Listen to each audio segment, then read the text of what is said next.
ይህ መልእክት በኢኩዌብ ሚዲያ እየተዘጋጀ የሚቀርብ የመጽሐፍ ቅዱስ ትምህርት ነው። በኢኩዌብ ሚዲያ እየተዘጋጁ የሚተላለፉ ሌሎች ተጨማሪ መልእክቶችን ለመከታተል www.eqbemedia.com የተሰኘውን ዌብሳይታችንን ይጎብኙ። ከዚህ በተጨማሪ ኢኩዌብ ሚዲያ የተሰኘውን የዩቲዩብ ቻናላችንን ሰብስክራይብ በማድረግ አገልግሎቶቻችንን ማግኘት ይችላሉ። ጥያቄዎችና አስተያየቶች ሲኖሩ ደግሞ በፌስቡክ ገጻችንና ስክሪኑ ላይ በተዘረዘሩ ተጨማሪ አድራሻዎች ሊያገኙን ይችላሉ። መልካም ጊዜ።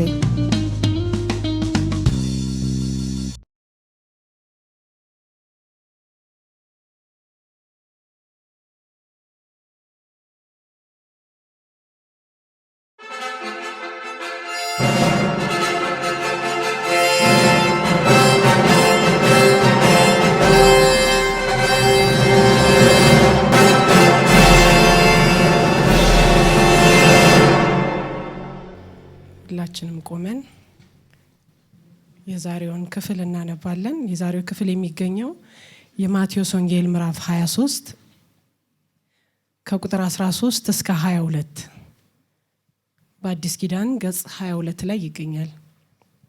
እናንተ ግብዞች ጻፎችና ፈሪሳውያን መንግስተ ሰማያትን በሰው ፊት ስለምትዘጉ ወዮላችሁ። እናንተ አትገቡም፣ የሚገቡትንም እንዳይገቡ ትከለክላላችሁ። እናንተ ግብዞች ጻፎችና ፈሪሳውያን በጸሎት ርዝመት እያመካኛችሁ የመበለቶችን ቤት ስለምትበሉ ወዮላችሁ። ስለዚህ የባሰ ፍርድ ትቀበላላችሁ። እናንተ ግብዞች ጻፎችና ፈሪሳውያን አንድ ሰው ልታሳምኑ በባህርና በደረቅ ስለምትዞሩ በሆነም ጊዜ ከእናንተ ይልቅ 2 እጥፍ የባሰ የገሃነም ልጅ ስለምታደርጉት ወዮላችሁ። እናንተ ማንም በቤተ መቅደስ የሚምል ምንም የለበትም፣ ማንም በቤተ መቅደስ ወርቅ የሚምል ግን በመሐላው ይያዛል የምትሉ እውሮች መሪዎች ወዮላችሁ። እናንተ ደንቆሮችና እውሮች ማናቸው ይበልጣል? ወርቁ ነውን ወይስ ወርቁን የቀደሰው ቤተ መቅደስ? ደግማችሁም ማንም በመሰዊያ የሚምል ምንም የለበትም፣ ማንም በላዩ ባለው መባ የሚምል ግን በመሐላው ይያዛል ትላላችሁ። እናንተ ደንቆሮችና እውሮች ማናቸው ይበልጣል? መባው ነውን ወይስ መባውን የሚቀድሰው መሰዊያው? እንግዲህ በመሰዊያው የሚምለው በእርሱና በእርሱ ላይ ባለው ሁሉ ይምላል። በቤተ መቅደስም የሚምለው በእርሱና በእርሱ በሚኖረው ይምላል። በሰማይም የሚምለው በእግዚአብሔር ዙፋንና በእርሱ ላይ በተቀመጠው ይምላል። ይህ የእግዚአብሔር ቃል ነው። በጸሎት እንጀምራለን። እግዚአብሔር እንዲያስተምረን እንዲናገረን። ጌታ ሆይ በመካከላችን ስላለው ቅዱሱ መንፈስህ እናመሰግንሃለን። ስንዘምር ኢየሱስ በመካከላችን ስለከበረ፣ ፍቅርህ እንደገና በልባችን ስለፈሰሰ እግዚአብሔር አምላካችን እናመሰግንሃለን። በቤትህ ስንገኝ ሁልጊዜ መታደስ ስለሚሆንልን፣ በመገኘትህ ሪፍሬሽ ስለምታደርገን ክብር ላንተ ይሁን።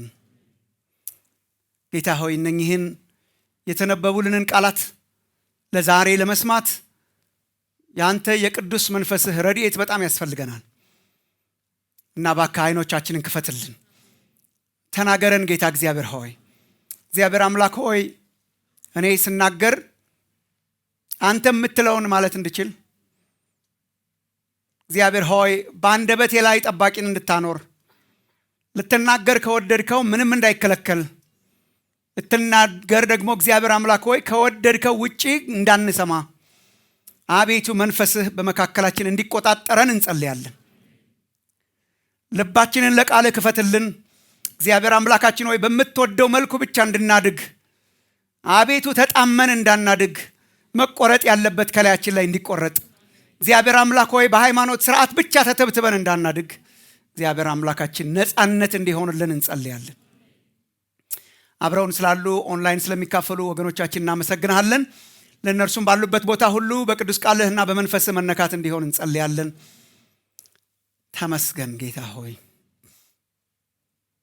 ተመስገን። እድል ስለሰጠህን፣ መጽሐፍህን እንድንገልጥ እድል ስለሰጠህን፣ ካንተ የተቀዳ እውነት ጌታ እግዚአብሔር ሆይ እንድንማር እድል ስለሰጠህን፣ በፊትህ ስላስቀመጥከን፣ መልካሙ እድል ስለሆነልን ስለእያንዳንዳችን እናከብርሃለን። ተመስገን በጌታ በኢየሱስ ክርስቶስ። በጣም ግሩም የአምልኮ ጊዜ ነበረ። እኔ በጣም ተደስቻለሁ። እናንተ ደስ አላላችሁ? በጣም ነው ልዩ ነው። ማቴዎስ ወንጌል ምዕራፍ 23 ጠለቅ እያለን ገባን ማለት ነው። ዛሬ ማቴዎስ 23 ረጅም ነው። በጣም ትምህርቱ ረጅም ነው፣ ደግሞ ወጥ ነው። አንድ ርዕሰ ጉዳይ ነው፣ እሱም ግብዝነት ነው። ባለፈው ጊዜ የጀመርነው ነው። ስለ ግብዝነት ወጥ የሆነ ትምህርትና ወጥ የሆነ ተግሳጽ ነው ጌታ ኢየሱስ ትልቅ ስፍራ ሰጥቶ ያስተማረው በማቴዎስ 23 ላይ። ግን በአጠቃላይ በመደዳ በሩጫ መሄድ ፌር አይደለም። ዛሬ በጣም አንድ አይነት ኮንሴፕት ቢሆንም በጣም ብዙ ጊዜ አይታችሁ እንደሆነ አንድ ሐሳብ አንድ ጊዜ ለመጨረስ ነው የምንሞክረው። ይሄንን በአንድ ጊዜ ለመጨረስ በጣም ፌር አይደለም። ከሁለት ከፍለነዋል። ባለፈው ሳምንት የነበራችሁ ሰዎች ባለፈው ሳምንት አልነበረም ለካ የዛሬ 15 ቀን ማለት ነው። ባለፈው ሳምንት ፋሲካ ነገር ነበር ሌላ። የዛሬ 15 ቀን የነበራችሁ ሰዎች ምዕራፍ 23 የመጀመሪያዎቹ 12 ቁጥሮች ነበር ያየነው። ትንሽ ሪቫይዝ ላደርግላችሁ ሞክራለሁ። መሰረቱ እሱ ስለሆነ ፋውንዴሽኑ እሱ ነው። የግብዝነትን መገለጫዎች ነው ኢየሱስ ያስተማረው። መገለጫዎቹ ምን እንደሆኑ ሲገለጥ በጣም በቃ ራቁቱን ነው እግዚአብሔር ያሳየን። ግብዝነትን እንድንጸየፈው ምን እንደሚመስል ሂፖክሪሲ በህይወታችን ስናይ ቶለሬት እንዳናደርግ እሱን ነው ለማየት የሞከርነው። ሪቫይዝ ላደርግላችሁ ሞክራለሁ። ዛሬ ከቁጥር 13 ጀምሮ ኦልሞስት እስከ ምዕራፉ መጨረሻ ድረስ በግብዝነት ላይ ጌታ ኢየሱስ ፕሮናውንስ ያደረገው ፍርድ ነው፣ ዳኝነትና ፍርድ ነው። እሱን ነው ለማየት የምንሞክረው። 7 ወዮታዎች ያልነው ለዚህ ነው። 7 ዋውስ አሉ። ወዮላችሁ ወዮላችን ነው ደምረን ወዮታዎች ያልነው። አይ ቲንክ አማርኛው ልክ እንደሚጋሽ ንጉሴን ቼክ እናደርጋለን። በጣም ያስጠነቀቀበት ነው። 7 ናቸው። 7ቱንም በአንድ ላይ ዛሬ ለማየት አንችልም። ክፍል 1ን ዛሬ እናይና ክፍል 2ን ኔክስት ዊክ ደግሞ ለማየት እንሞክራለን። የቀሩንን ወዮታዎች ማለት ነው። ኔክስት ዊክ እንዳትቀሩ። ማስታወቂያን ያልናገርም ለትምህርት ታውቃላችሁ እናንተ። ግን በጣም ጥሩ ነው ብንጨርሰው። በጣም ኢየሱስ የተጸየፈው ስለሆነ በህይወት ዘመናችን ሁሉ እየተጸየፍነው እንድንኖር እኔ ማቴዎስ 23ን ባነበብኩ ቁጥር እንዲያው የጠፋ ዓለማዊ ይወዳል እግዚአብሔር። የጠፋ የሆነ ዓለማዊ ይወዳል። በሃይማኖት የተሸፈነ ኃጢአት ግን ይጸየፈዋል። ኃጢአት ዝም ብሎ ሲራቆት ይሻላል። ዝም ብሎ በየቦታው የሚዞሩ ኃጢአተኞች ምናምን የምንላቸው ያን ጊዜ የሚባሉ የነበሩ አይ ቲንክ እግዚአብሔር ልብ አለ እዚያ። ይሰብካል ግን አይኖርም። በሙሴ ወንበር ተቀምጠዋል። ትዝ ይላችሁ እንደሆነ በጣም በሙሴ ወንበር ተቀምጠዋል። ፖዚሽን አላቸው። የሙሴን ሕግ ባስተማሩ ጊዜ ስሟቸው የሙሴ ሕግ ስለሆነ እውነት በማንም ሲነገር እውነት ነው። በነገራችን ላይ እውነት በማንም ሲነገር እውነት ነው። ውሸትም በማንም ቢነገር ውሸት ነው። እውነት በማንም ሲነገር እውነት ስለሆነ የሙሴን ሕግ ሲያስተምሩ ስሟቸው፣ ግን እየተናገሩ አያደርጉትምና እንዳትመስሏቸው። ፕራይመሪ መገለጫው ምንድን ነው? ተናጋሪ ነው ግን አያደርግም። እግዚአብሔር ይጠብቀን። በጣም ይናገራል አያደርግም። እንዳትመስሏቸው ስሟቸው ግን እንዳትመስሏቸው። በጣም እሱ ነው እስከ መጨረሻ ድረስ ግብዞች የሚለው ቃል ራሱ ከድራማ ጋር ከትዕይንት ጋር የተያያዘ ነው። ውጫዊ ገጽታውን የሚያሳምር ውስጡ የሌለ፣ በውጭ የሚናገር ውስጡ የሞተ እሱ ነው ጌታ ኢየሱስ ዛሬም በጣም ዲናውንስ የሚያደርገው ማለት ነው። ሌላው ያየነው ጭካኔያቸውን ነው። በጣም ጨካኞች ናቸው። ሸክም ያሸክማሉ፣ ጫፏን አይነኳትም። ፓስቶራል ልብ የላቸውም። በሰው ላይ ጫናን ይጭናሉ፣ እነሱ በጣታቸው አይነኳትን፣ አያግዙም። ኦር ዛሬም እንደምናየው መበለት እንኳን አይምሩም። ድሃ መበለቶችን ሳይቀር ይዘርፋሉ። በጸሎት እያመካኙ እያሳበቡ ጸሎቱን እያስረዘሙ በጣም በጭካኔ የተሞላ ነው። የኢየሱስ መንፈስ ተቃራኒ ነው። ኢየሱስ ሩሩ ነው፣ ደግ ነው፣ ቸር ነው፣ ተሸካሚ ነው፣ የፍቅር አምላክ ነው። ዛሬ እንደዘመር ነው ሪሊጅን ሲሆን ሲገለበጥ ፈሪሳዊነት፣ ግብዝነት፣ በጣም ጨካኝ ሰው ላይ የሚፈርድ ፈራጅ፣ ማይራራ ለታናናሾች ማይራራ ማይሸከም ነው። ሶስተኛው ዛሬ 15 ቀን ያየነው ታይታ ይወዳል፣ ከበሬታ ይወዳል። ይሄማ በቃ እኛ ቤት ገብቷል። ዝሆን አክሎ መታየት ይወዳል። ሲጸልይ ለመታየት ነው፣ ሲሰጥ ለመታየት ነው፣ በሁሉ ነገር ለመታየት ነው። አቴንሽን ሲያገኝ ደስ ይለዋል በጣም። ለዚህ ነው ከዘመኑ ሐሰተኛ መምህራን ጋር በጣም ይያያዝልኛል። የዛን ጊዜው የፈሪሳውያን ደፍንሽን በጣም በገበያ ቦታ መምህር ጌታ ተብሎ መጠራትን ይወዳሉ። ከበሬታ ይወዳሉ፣ መታየትን ይወዳሉ፣ አቴንሽን ይወዳሉ፣ የተከበረ ስም፣ የተከበረ ቦታ። የኢየሱስ መንፈስ የለበትም። ምንድነው ግብዝነት መገለጫው? ገና በደንብ አልገባኝም። ሲንክ እንዲያደርግ እፈልጋለሁ ካላችሁ የዛሬ 15 ቀን ቪዲዮ ጋር መገናኘት። ዛሬ የምንጀምረው ከቁጥር 13 ጀምሮ ያለው ነው። ዛሬ ከቁጥር 13 እንጀምርና እስከ ቁጥር 22 ድረስ ያሉትን ማቆም ስላለብን እናቆማለን። አንድ አይነት ሐሳብ ቢሆንም ቁጥር 22 ድረስ ያለውን እናያለን። ኔክስት ዊክ ስንገናኝ ከቁጥር 23 ጀምሮ እስከ ቁጥር 36 አካባቢ ያለውን ለማየት እንሞክራለን። ሰባቱን ኢየሱስ ወዮላችሁ ያላቸውን እነሱን ለመጨረስ እንሞክራለን ኔክስት ዊክ ማለት። ዛሬ ከቁጥር 13 ጀምሮ እስከ ቁጥር 22 ድረስ ትንሽ ኢየሱስ ስለሚናገረው ነገር ትርጉም ለማውራት እንሞክር። ወዮላችሁ ወዮላችሁ ወዮላችሁ። አነብላችኋለሁ። በጣም ሲንክ አድርጎ እንዲገባ አነብላችኋለሁ። ዛሬና ኔክስት ዊክ የዛሬ 15 ቀን ግብዝነት መገለጫው ምን እንዲመስል ነው? ይሄን ይመስላል ነው። በህይወታችን ስናይ ፒክ እንድናረገው እንድንጸየፈው እርሾ ስለሆነ የዛሬና የሚቀጥለው ሳምንት በጣም እንድንጠነቀቅ፣ በጣም እንድንጸየፈው፣ ሲሪየስ ነው፣ እግዚአብሔር የሚፈርድበት ነገር ነው የሚል ሸክም ይዘን እንድንወጣ ነው። እግዚአብሔር በጣም ይጸየፈዋል። እግዚአብሔር በጣም በጭካኔ ይፈርድበታል። እንደዛ የሚያደርጉ 7 ወዮታዎች ነው ጌታ ኢየሱስ የተናገረው። አንድ ባንድ ላንብብላችሁ። 7 ሴክሽኖች ናቸው። መጽሐፍ ቅዱስ አጠገባችሁ ካለ አለ። ኦፍ ኮርስ እዚህ ኤክስኪውዝ ያላችሁም ከኋላ አለ። ለምሳሌ አገላለጹ ራሱ ኢየሱስ የተናገረውን ብቻ ብናነበው በራሱ ስብከት ነው። አገላለጹ በጣም ሾኪንግ ነው።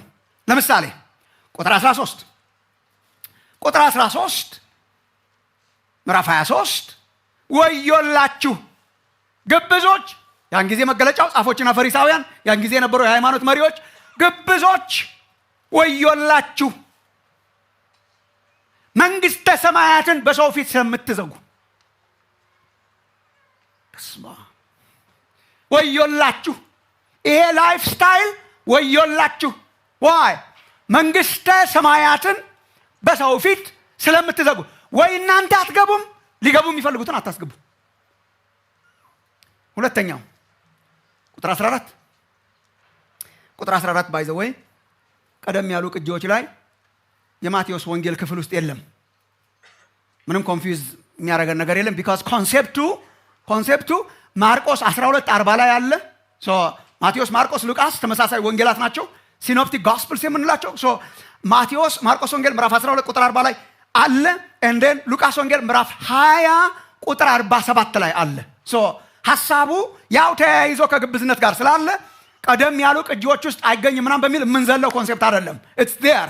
ማርቆስ ላይ አለ፣ ሉቃስ ላይ አለ በተመሳሳይ። ወዮላችሁ ዋይ ወዮላችሁ የመበልቶችን ቤት ስለምትበሉ፣ የድሃ መበልቶችን ቤት ስለምትበሉ ወዮላችሁ። በማርቆስ 12:40 ላይ የመበልቶችን ቤት የሚበሉ ጸሎታቸውንም በማስረዘም የሚያመካኙ እነዚህ የባሰ ፍርድ ይቀበላሉ።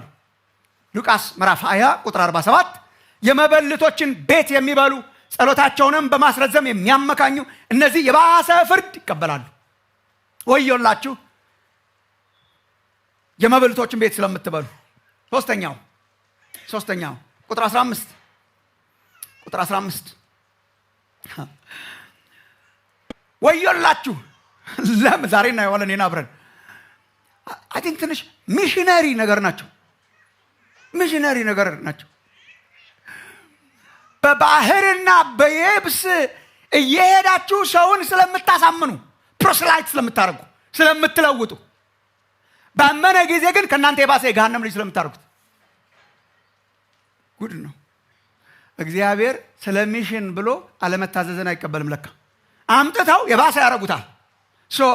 ወዮላችሁ የምታሳምኑ፣ የምትለውጡ፣ ፕሮስላይት የምታደርጉ ግን የባሰ የገሃነም ልጅ የምታደርጉ ወዮላችሁ። በጣም ይገርማል። ይሄን እንደው በጣም እንደ እግዚአብሔር ቃል በመደዳ መማር እንዴት ጥሩ ነው። አሁን ወዮላችሁ የሚል ርዕስ ይዘን እንሰብክ ነበር። ለዚህ ነው በርዕስ ብቻ እኮ አሁን በርዕስ ብቻ መታመን የሌለብን። በየሳምንቱ በሚቀያየር ርዕስ አልፎ አልፎ ጥሩ ነው። የሚያሳክከን ቦታ ያክልን ይሆናል። አልፎ አልፎ ጥሩ ነው። ግን ሁል ጊዜ ሲሆን 3-4 ርዕሰ ጉዳይ እንደምንማር ታውቃላችሁ። አሁን ብንጨምቃቸው ቸርች ውስጥ ያሉትን በጣም ብዙ እኮ አይደሉም፣ ጥቂት ናቸው። እየደጋገመን ነው እንጂ የምንማራቸው። እስቲ 7 ወይታዎች ብዬ ላስተምራችሁ አልችልም ነበር። በቃ በመደዳ እንድንበላ ስላደረገ እግዚአብሔር የተመሰገነ ይሁን። ወዮላችሁ የገሃነም ልጅ ስለምታረጉ። አራተኛው ቁጥር 16 ላይ ኢየሱስ ጻፎችና ፈሪሳውያን ምናምን ብቻ ሳይሆን ያላቸው እናንተ እውሮችና ደንቆሮች መሪዎች ብሏቸው። ይህ የኢየሱስ ቃል ነው። ቁጥር 16 እናንተ ማንም በቤተ መቅደስ የሚምል ምንም የለበትም፣ ማንም በቤተ መቅደስ ወርቅ የሚምር ግን በመሃል ላይ ይያዛል የምትሉ እውሮች መሪዎች፣ እናንተ ደንቆሮችና እውሮች ወዮላችሁ። ግድነስ አምስተኛው ቁጥር 23 ኔክስት ዊክ እንመለስበታለን። ወዮላችሁ ለምን?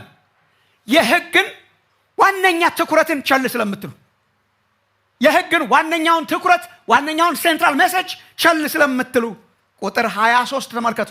እናንተ ግብዞች ጻፎችና ፈሪሳውያን ከአዝሙድና ከእንስላል ከከሙንም አስራት ስለምታወጡ። ጥቅማቸው ነው። ይሄ አስራት ላይ ዋና ናቸው። በነገራችን ላይ ስለ አስራት ትንሽ ማወቅ ከፈለጋችሁ ኔክስት ዊክ ነው። በመደዳ ስለሆነ አንምረውም ማለት ነው። ከከሙን አስራት ስለምታወጡ ፍርድንና ምሕረትን ታማኝነትን ግን ቸል ስለምትሉ፣ ዋናውን ረስተው ቅርንጫፍ ላይ ስለምታተኩሩ ወዮላችሁ። ስንት ቁጥር ደረሰ? አብራችሁ መሆናችሁን ቸክ ለማድረግ ስንት ቁጥር ደረሰ?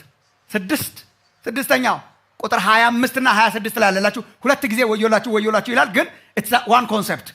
ቁጥር 25 እና 26 ባጭሩ ይሄ እንደውም ዴፊኒሽኑ ነው። ወዮላችሁ ውጭውን ስለምታጠሩ ውስጡ ቆሽሾ ነው።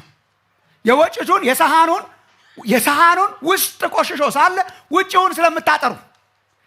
እዚህ ላይ ራሱ የሚጠቀምበት ቃል እኔ በጣም ሾክ የሚያደርገኝ አንዳንዴ ሳነበው ቁጥር 25 እና 26 እናንተ ግብዞች ጻፎችና ፈሪሳውያን በውስጡ ቅሚያና ስስት ሞልቶት ሳለ የጽዋውንና የወጭቱን ውጪ ስለምታጠሩ ወዮላችሁ። እናንተ እውር ፈሪሳዊ፣ አንተ እውር ፈሪሳዊ ውጪው ደግሞ ጥሩ እንዲሆን አስቀድመው የጽዋውን የወጭቱን ውስጡን አጥራ ይልና እናንተ ግብዞች ጻፎችና ፈሪሳውያን በውጪ አምረው የሚታዩ በውስጥ ግን የሙታን አጥንት ርኩሰትም ሁሉ የተሞሉ በኖራ የተለሰኑ መቃብሮችን ስለምትመስሉ ወዮላችሁ።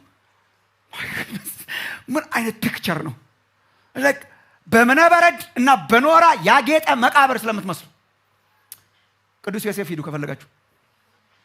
በጣም ያምራሉ የመቃብር ስፍራዎቹ። አንድ ናቸው ግን ያምራሉ፣ ግን ውስጣቸው ያለው የሙታን አጥንት ነው። እነሱን ስለምትመስሉ የሞተ ነገር ይዛችሁ ውጭ ስለምታሳምሩ፣ ውጭ አሳማሪ ውስጥ የሞተ ወዮላችሁ። የመጨረሻው ቁጥር 29 ቁጥር 29 በጣም ሾኪንግ ነው። ወዮላችሁ ቢካዝ መልእክተኞችን ስለምትገድሉ፣ መልእክተኞችን ስለምታሳድዱ። ቁጥር 29 ኔክስት ዊክ በጣም ልመለስበት የምፈልግ አንዱ ነገር ይሄ ነው። ከቁጥር 29 ጀምሮ አለላችሁ። እናንተ ግብዞች ጻፎችና ፈሪሳውያን የነቢያትን መቃብር ስለምትሰሩ የጻድቃንን መቃብር። በጣም የሚገርማችሁ ነገር ጻድቃንና ሰማዕታትና ቅዱሳን አርገው መቃብሮቻቸውን ይሰሩላቸዋል። እኛ እኮ በአባቶቻችን ዘመን ብንኖር ኖሮ አንነካቸውም ነበር ይላል። አባቶቻቸው የገደሏቸው ማለት ነው። አባቶቻቸው የገደሏቸውን አሳደ የገደሏቸውን አሁን እኮ በጣም መፈተሽ አለበት። አንዳንዱ ነገር እኮ በጣም የምናከብራቸው ሰዎች እኮ በእኛ ዘመን ኖሮ ቢሆን ኖሮ እንገላቸው ነበር። አሁን መቃብራቸውን እንትን እያደረጉ ቅዱስ እንትና እያሉ ያከብሯቸዋል። ያን ጊዜ ግን አባቶቻቸውን የገደሏቸው። ከእነርሱ አልተማራችሁም? አሁንም ገዳዮች ስለሆናችሁ፣ መልእክተኞችን ስለምትገድሉ፣ ደም ስለምታፈሱ። እኔ በዚህ ነገር ላይ ጠንክሮ መናገርና ንስሐ መግባት በጣም ያስፈልጋል። መልእክተኞችን የሚገል ምድር ተጠያቂ ነው፣ ደም ስላፈሳችሁ። ኢንፋክት ጌታ ኢየሱስ ሲናገር፣ የመጨረሻው ነገር ጌታ ኢየሱስ ሲናገር ለካ እግዚአብሔር ይመዘግባል። ቁጥር 35 ላይ ከከተማም ወደ ከተማ ታሳድዳላችሁ። ይኸው እሱን ጨምሮ ስቲል እያሳደዱ ነው። እውነትን የሚሰብኩ ይሰደዳሉ፣ ታሳድዳላችሁ ይልና ከጻድቁ ከአቤል ደም ጀምሮ። ቃየል ለካ ወንድማቸው ነው። ዝም ብሎ ወንድሙን ተነስቶ የገደለው ማለት ነው። በቃ መስዋዕት ወደ እግዚአብሔር መስዋዕት አቀረብኩ ብሎ ለምንድን ነው ሰውን የሚያንገላታው? አልነካው፣ እሱን አፍንጫውን አልመታም፣ አጠገቡ ምንም አላረገ። ለእግዚአብሔር መስዋዕት አቀረበ። እግዚአብሔር መጣና ተቀብያለሁ አለ። ታዲያ ምን እናርገው? ታዲያ በቃ እግዚአብሔር ተቀብያለሁ አለ። አልነካ፣ ገደለው። ከአቤል ደም ጀምሮ ከገደላችሁት ከአቤል ደም ጀምሮ በቤተ መቅደስና በመሰዊያው መካከል እስከ ገደላችሁት እስከ በራካዩ ልጅ እስከ ዘካርያስ ደም ድረስ እናየዋለን። በምድር ላይ የፈሰሰው የጻድቅ ደም ሁሉ ይደርስባችሁ ዘንድ እውነት እላችኋለሁ ይህ ሁሉ በዚህ ትውልድ ላይ ይደርሳል። እያንዳንዷ ያፈሰሳችኋት ደም በዚህ ትውልድ ላይ ይደርሳል። ስላላቆሙ የአባቶቻቸውን ስራ አባቶቻችሁ መልእክተኞችን አሳደዱ። በዚያው ስለቀጠላችሁ ዋናውን መልእክተኛ እኮ ሰሞኑን ይገሉታል። ባይዘው ወይ እጀስቶክ ነባት እኮ 2 ቀን ምናምን ነው የቀረው። የመጨረሻውን ዋናውን ሰሞኑን ይሸኛሉ። ኢየሱስ እስከ ዘካርያስ ደም አለ እንጂ ፋይናሊ የዚህ ሰው ደም በእኛና በልጆቻችን ላይ ይሁን ብሏል። እነሱ ራሳቸው ይሁን እስከ ዛሬ ድረስ ይንከራተታሉ። በጣም በቃ መልእክተኞችን አሳዳጅ ስለሆናችሁ ወዮላችሁ። እነኚህ ናቸው 7ቶቹ። ለዛሬ ጥቂቶቹን እናይና ኔክስት ዊክ ለማየት እንሞክራለን። ወዮላችሁን ለመስማት ስለመጣችሁ በጣም አመሰግናለሁ። ምን ማለት ነው ወዮላችሁ? ወዮላችሁ ባዶ ማስፈራሪያ አይደለም። ወዮ አይደለም።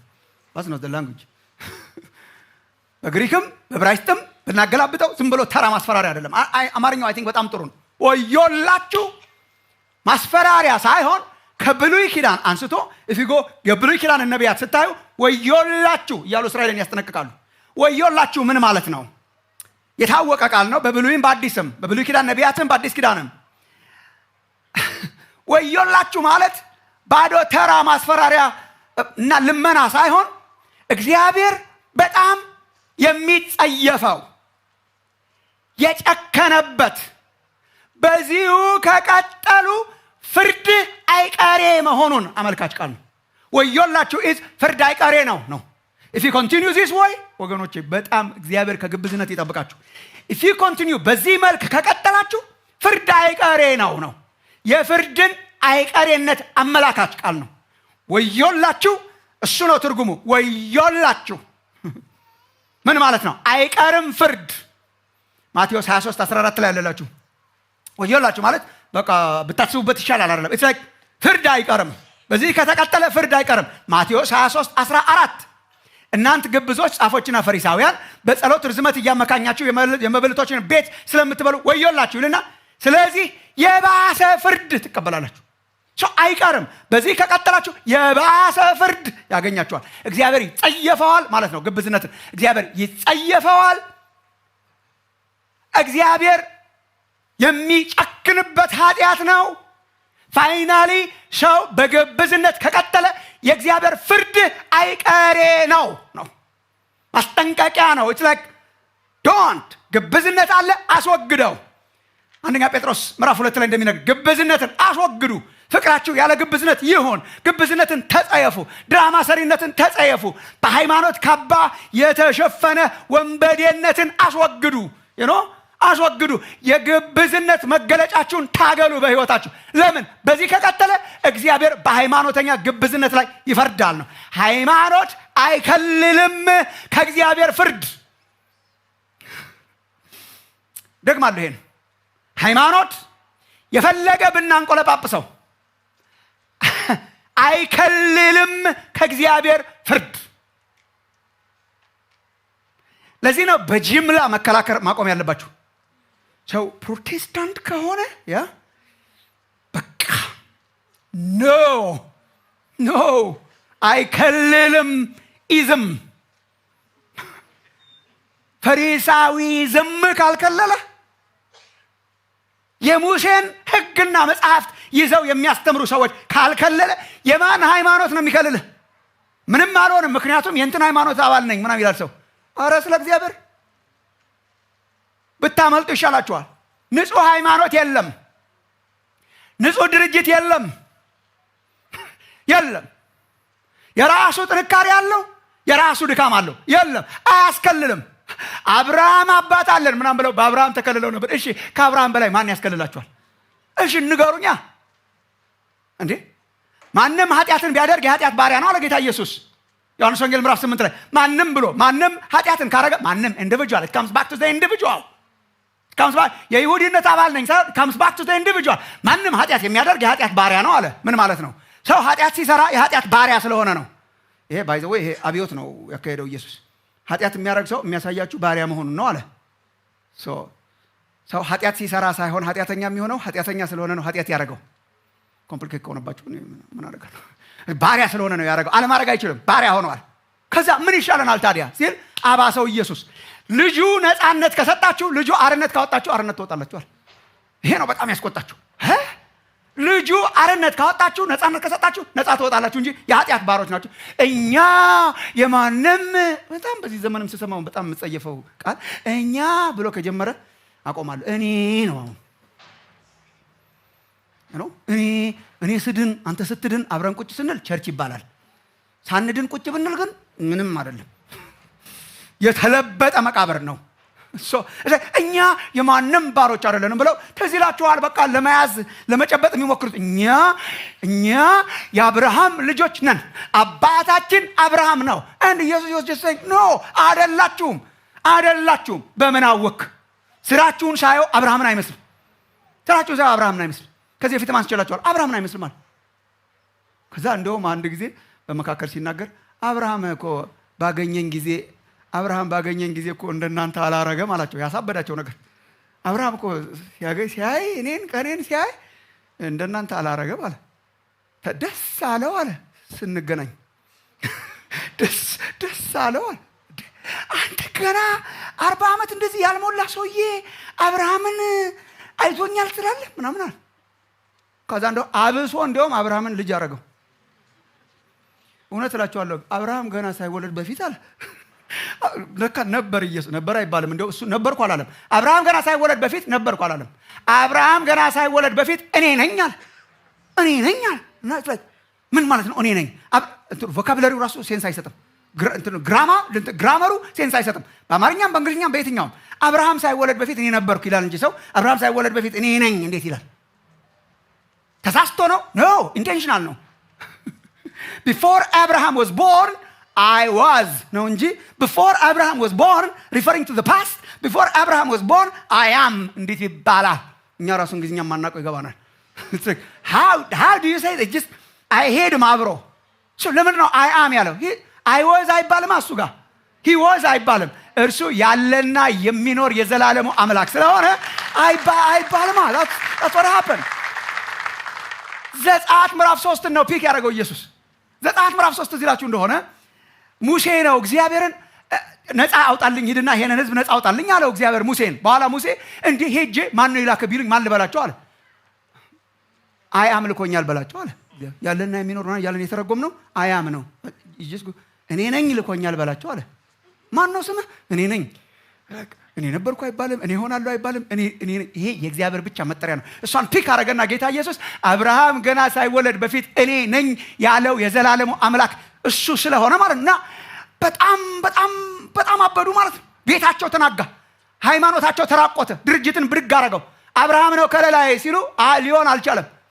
በኋላ እንደውም መጨረሻ ላይ በቃ አብርሃምን ተውትና እንደውም ገባን እኛ ዲቃላዎች አይደለንም፣ እንደውም አባታችን እግዚአብሔር ነው አሉት። አይደላችሁ ማለት እናንተ አባት አላችሁ፣ ግን ከአባታችሁ ከዲያብሎስ ናችሁ። እንዴት አይነት ስብከት ነው! ለዚህ እኮ ነው ሰው ኢየሱስን የማይወደው በዚህ ዘመን። ፒክ ኢየሱስ ሰው አይወድም። የኢየሱስ ትምህርት እንደሆነ ታውቃላችሁ በዓለም ላይ ሰው የሚጸየፈው ሌላ ነገር እንዳይመስላችሁ። ኢየሱስን አንሳ ሂዝ ቬሪ ኮንትሮቨርሻል።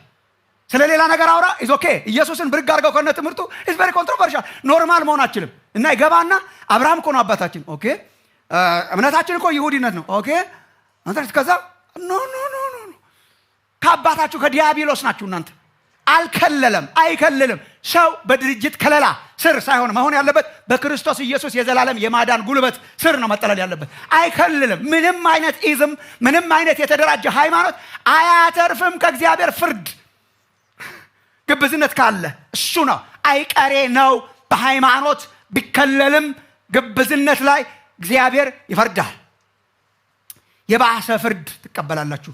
ማቴዎስ 23:14፣ ማርቆስ 12:40፣ ሉቃስ 20:47 ቅድም ያነበብኩላችሁ። የባሰ ፍርድ ትቀበላላችሁ። ወዮላችሁ። ይሄ ነው ሰው በግብዝነት ከቀጠለ የእግዚአብሔር ፍርድ አይቀሬ ነው።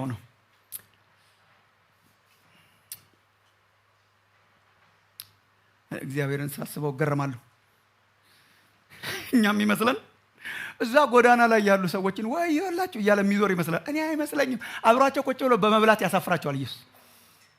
ከዚህ በፊትም አንድ ጊዜ አንስቼላችኋል። እኔ እሑድ ጠዋት አዲስ አበባ ላይ ኢየሱስ በአካል ወክ ቢያደርግ በጣም ግራ የሚያጋባን ነው የሚመስለኝ።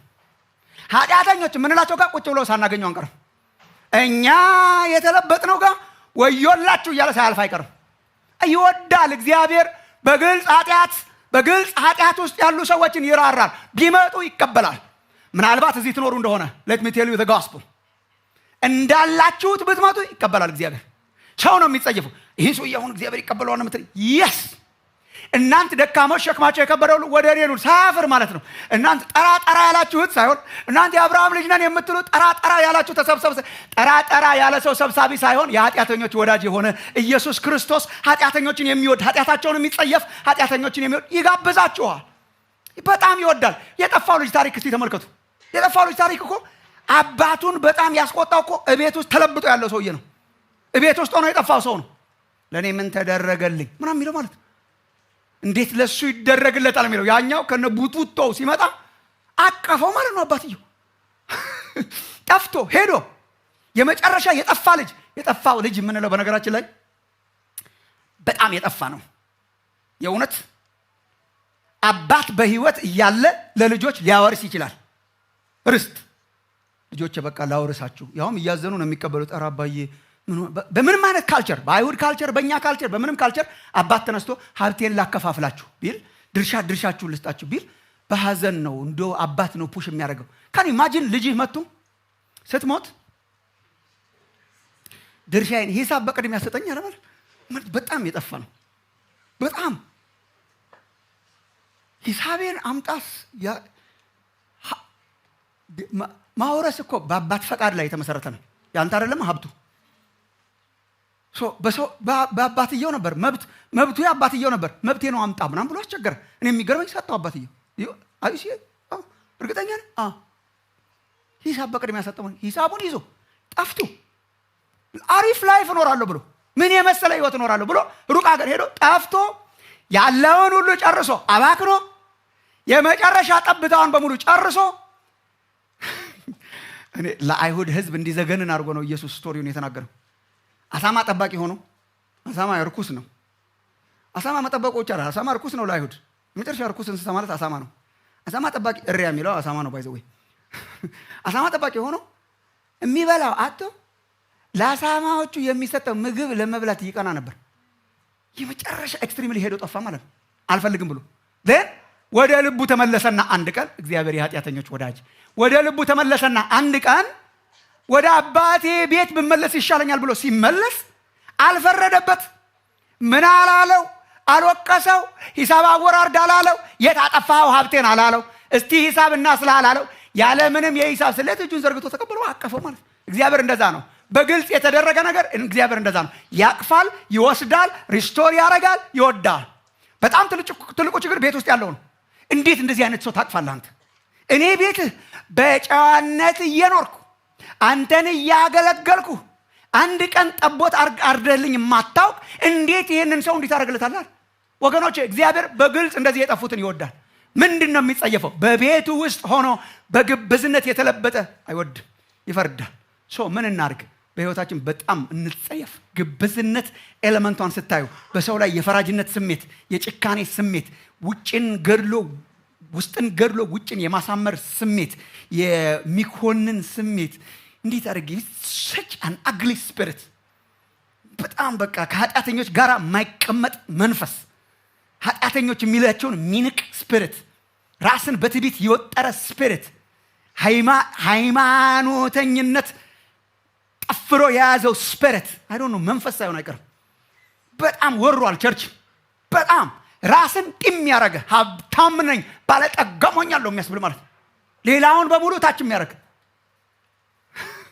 መሬት ያልነካ እያየ የሚጸየፍ በጣም ስታገኙት በህይወታችሁ እንዳትተባበሩ። ራናወይ ግብዝነትን ካገኛችሁ ራናወይ ኢየሱስ መንፈስ ጋር አብሮ አይሄድም።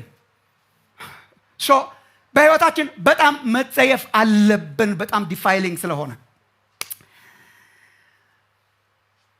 ማቴዎስ 23ን ግን ስናነብ እግዚአብሔር ወገኖች በጣም በቃ ትንሽ ደቂቃዎች ማስተዋል ያለብን በጣም አልጨከነም ኢየሱስ በግብዝነት ላይ ማለት ሃይማኖት እኮ አላቸው እነዚህ ሰዎች ጻፍት ፈሪሳውያን መጽሐፍት ተርጓሚ አስተማሪዎች የሃይማኖት መሪዎች እንዲያው ምንም ቢሆን ስለ ሃይማኖቱ ሲል ለምንድነው ቶለሬት ያላረገው ለምንድነው ግብዝነት ላይ ሲሪየስ የሆኑ ፍርዶችን ያስተላለፈው እነኚህን 7 ኮምፕሊት የሆኑ ወዮታዎችን ያስተላለፈው ለምንድነው ይሄንን አውቀን እንድንሄድ ማለት ነው የፍርዱን ምክንያቶች ትንሽ ልዘርዝርላችሁ ፍርዱን ብቻ ሳይሆን የፍርዱን ፍርዱ ወዮላችሁ 7 ጊዜ ፍርድ አይቀርም ነው why ለምንድነው እግዚአብሔር እንደዚህ የጨከነው ለምንድነው ኢየሱስ በጭካኔ ለምንድነው ግብዝነት ላይ የባሰ ፍርድ ትቀበላላችሁ ያለው አሁን ኢየሱስ እዚህ ማቴዎስ ላይ አይደል የተማርነው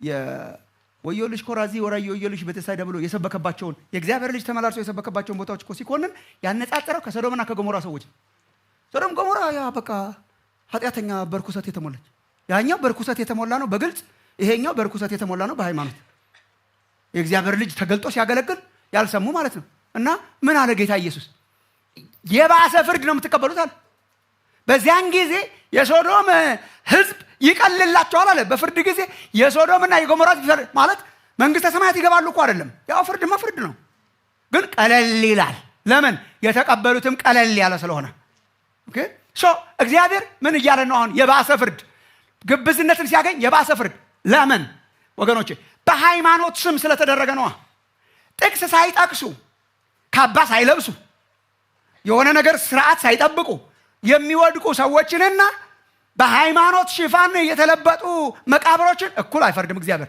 ምን ያደርጋል የባሰ ፍርድ ይጠብቃቸዋል ሶ ለምንድነው የጨከነው እኛም እንድንጠነቀቅ አንድ ሁለት ምክንያቶችን ዛሬ እነግራችኋለሁ የሚቀጥለው ሳምንት ደግሞ ሌሎችን ምክንያቶች ለማየት እንሞክራለን ለምንድነው እግዚአብሔር በጣም በግብዝነት ላይ እንደዚህ የጨከነው አንደኛ ምዕራፍ 23 ላይ ያለላችሁ ቁጥር 13 እስከ 15 ላይ ያሉትን ጠቅለል አድርገን ለማየት ያህል ግብዝነት ሂፖክሪሲ በጣም አጥፊ ነው ዲስትራክቲቭ ነው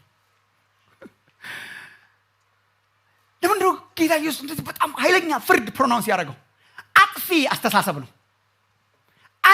አስተሳሰብ ነው አጥፊነቱ ደግሞ ለሰውየው ለግብዙ ቢሆን ችግር የለም አካባቢ ያለውን ሰው ሁሉ የሚደመስስ ስለሆነ ለዛ ነው that's why ግብዝነት is very serious hypocrisy is very serious አጥፊነቱን ላይ ነው ፎከስ ያደረገው ጌታ ኢየሱስ የሰው ህይወት የሌሎች ህይወት እንዳይለወጥ ያደርጋል እንቅፋት ይሆናል ያጠፋ very destructive ለማያምኑ ሰዎች መሰናክል ስለሆነ ነው ሰውየውን ግብዙን ሰውዬ ብቻ ስለሚያጠፋ ሳይሆን አካባቢውን ሁሉ ጅምላ ጨራሽ ነው ግብዝነት ለዚህ ነው በመካከላችን ካለ እርሾዋን ፒክ አድርገን ማስወገድ ያለብን ጅምላ ይጨርሳል አካባቢ ይጨርሳል ሰዎች እንዳምኑ ያደርጋል ዲስትራክቲቭ ነው ምዕራፍ 23 ቁጥር 13 ጀምሮ እነኚህ እኮ መሪዎች ናቸው ባይ ዘ ወይ የሃይማኖት መሪዎች ናቸው ግን አጥፊ ናቸው አላቸው ጨራሽ ናቸው አለ ልክ እንደ ኤርሚያስ 23:2 ላይ እንደተነገረው አይ ቲንክ በሕዝቅኤል 48ም ላይ አለ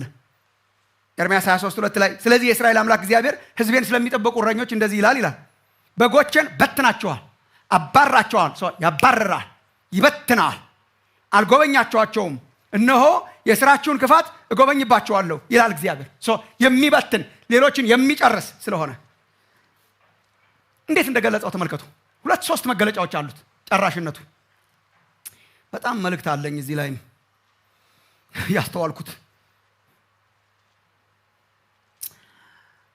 ቁጥር 13 መጀመሪያ ለምሳሌ መገለጫው እናንት ግብዞች ጻፎችና ፈሪሳውያን ወዮላችሁ ለምንድነው ያካበደው መንግስተ ሰማያትን በሰው ፊት ስለምትዘጉ ወዮላችሁ እናንተ አትገቡም የሚገቡት ደግሞ እንዳይገቡ ተከለከላል ግብዝነት ሲኖር ያልገቡ እንዳይገቡ ይከለክላል ራሱ መቅረት ብቻ ሳይሆን ሰው ያስቀራል፣ ሰው ይጨርሳል። እናንተ አትገቡም፣ የሚገቡትንም ደግሞ ትከለክላለች። ወደ ኢየሱስ እንዲመጡ አይፈቅዱም፣ ወደ ህይወት እንዲመጡ አይፈቅዱም። በሌላ አገላለጽ፣ ሁለተኛውን አገላለጽ ላሳያችሁ። በሌላ አገላለጽ ቁጥር 15 ቅድም ያነሳ ነው። እናንተ ግብዞች ጻፎችና ፈሪሳውያን አንድ ሰው ልታሳምኑ። ያን ጊዜ ወደ ፈሪሳዊነት ወደ ይሁዲነት ሰዎችን ይለውጡ ነበር። ሐዋርያት ሥራም ስታነቡ ወደ ይሁዲነት የተለወጡ ሰዎች ነበሩ። እግዚአብሔርን የሚፈሩ ደግሞ ወደ ይሁዲነት የተለወጡ እነኚህ ናቸው እየሄዱ የሚለውጧቸው። በጥንት ኖርማሊ እኮ በጣም ልክ ነበር። እስራኤል እኮ ለሌሎች ብርሃን እንድትሆን ነበር የተጠራችው። ለረጅም ጊዜ እሱን አታረግም ነበር። ግን ሳምሃው በሁለተኛው ቤተ መቅደስ ዘመን በእነኛ በ400 ዓመቱ ዘመን በጣም ደግሞ እየዞሩ ሰዎችን ፕሮሰላይት ያደርጉ ነበር እና እየሄዱ በየብስ በአየር እየሄዱ ያመጧቸውና ህይወታቸው እንዲለወጥ ግን አይፈቅዱም። እናንተ ግብዞች ጻፎችና ፈሪሳውያን አንድ ሰው ልታሳምኑ በባህርና በደረቅ ስለምትዞሩ በሆነ ጊዜ ከእናንተ ይልቅ 2 እጥፍ የባሰ የገሃነም ልጅ ስለምታደርጉት ሰው ይጨርሳል። ዲሳይፕል ሲያረግም ይጨርሳል። ያው ልትገባ ስትልም በር ይዘጋል። አንዳንዴ ካስገባህም ደግሞ የገሃነም ልጅ ያደርጋል። ለዛ ነው የጨከነበት።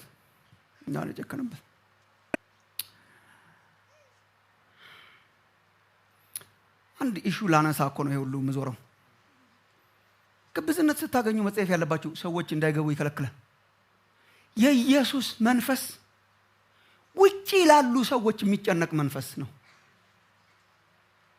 እዚህ አሁን ፒክቸሩ አይታያችሁ? ውጪ ያሉ አሉ ወደ እግዚአብሔር መንግስት ለመግባት እየተንደረደሩ የነኚህን ህይወት ሲያዩት የነኚህን የግብዝነት አካሄድ ሲያዩት just turn back። በጣም ብዙ ሰው ጠይቆ ወንድሞች እናቶች፣ በተለይ ወጣቶች የተጸየፉት አንድ ነገር ቢኖር በቤተ ክርስቲያን ውስጥ ሂፖክራሲ ነው። አያዋጣችሁም ወጣቶች። አንድ ቀን ለኢየሱስ መልስ አትሰጠውም። ወደ አንተ እኮ ለመጣ ነበር። እሺ ቸርች በግብዝነት የተሞላች ስለሆነ አይቻልም እንደሱ መልስ። አያዋጣችሁም። ግን that's why this ድራማ የጠላ ትውልድ ተነስቷል። በሃይማኖት ካባ የተሸበበ ነገር ማየት አይስለክ ሪጀክት ያደርጋሉ፣ ይሰናክላሉ። ሰው ያሰናክላል። ውስጡ በውሸት የተሞላ ሰው በግልጽ እኮ ያለ ድካም ሰው አያሰናክልም። ባይዘ ወይ በግልጽ ያለ ድካም ምንም ሰው አያሰናክልም። ግን የተሰወረ ሰው ላይ ትብታብ እየጫነ የተሰወረ ያሰናክላል። እንዳይገቡ ትከለክላላችሁ አለ። የኢየሱስ መንፈስ እንዲገቡ ነው ወደ እግዚአብሔር መንግስት ይከለክላል። የነኚህ ህይወት፣ የነኚህ አኗኗር፣ የነኚህ አሰራር ያመጡታል፣ ግን ከህይወት ይከለክሉታል።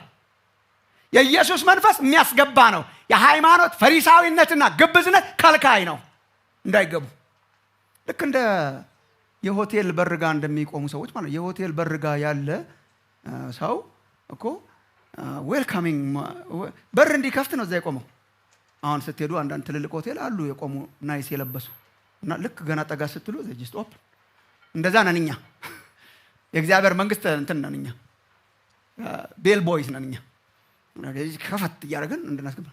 እሺ ከፍቶ እንዲያስገባ የተቀመጡ የሃይማኖት መሪዎች አሁን ስትሄዱ ሆቴል ውስጥ ጥርቅም እያደረገ ቢዘግባል። የዛን ቀን ብቻ ሳይሆን የማትገቡት ሌላም ጊዜ የምትሄዱ አይመስለኝም። እንዲከፍት የተጠራ ሲዘጋ ማለት ነው። that's what you do literally ትዘጋላችሁ መንግስተ ሰማያትን በሰው ፊት። በጥቃቅን ነገር እየጫኑ በጥቃቅን ነገር እያመካኙ ርህራሄ የሌላቸው በጭካኔ የተሞሉ እረኝነት ልብ የሌላቸው ሰዎችን የጨረሱ አካባቢ የጨረሱ ወዮላችሁ። እኔ አዲስ ኪዳን ሳጠና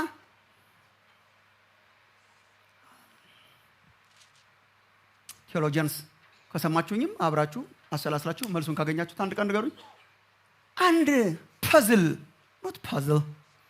አንድ የሚያስገርም እውነት ሁልጊዜ ልቤን ይነካዋል። ዝርዝር መልሱን አላውቀውም። ሰውን የሚያድነው እግዚአብሔር ነው።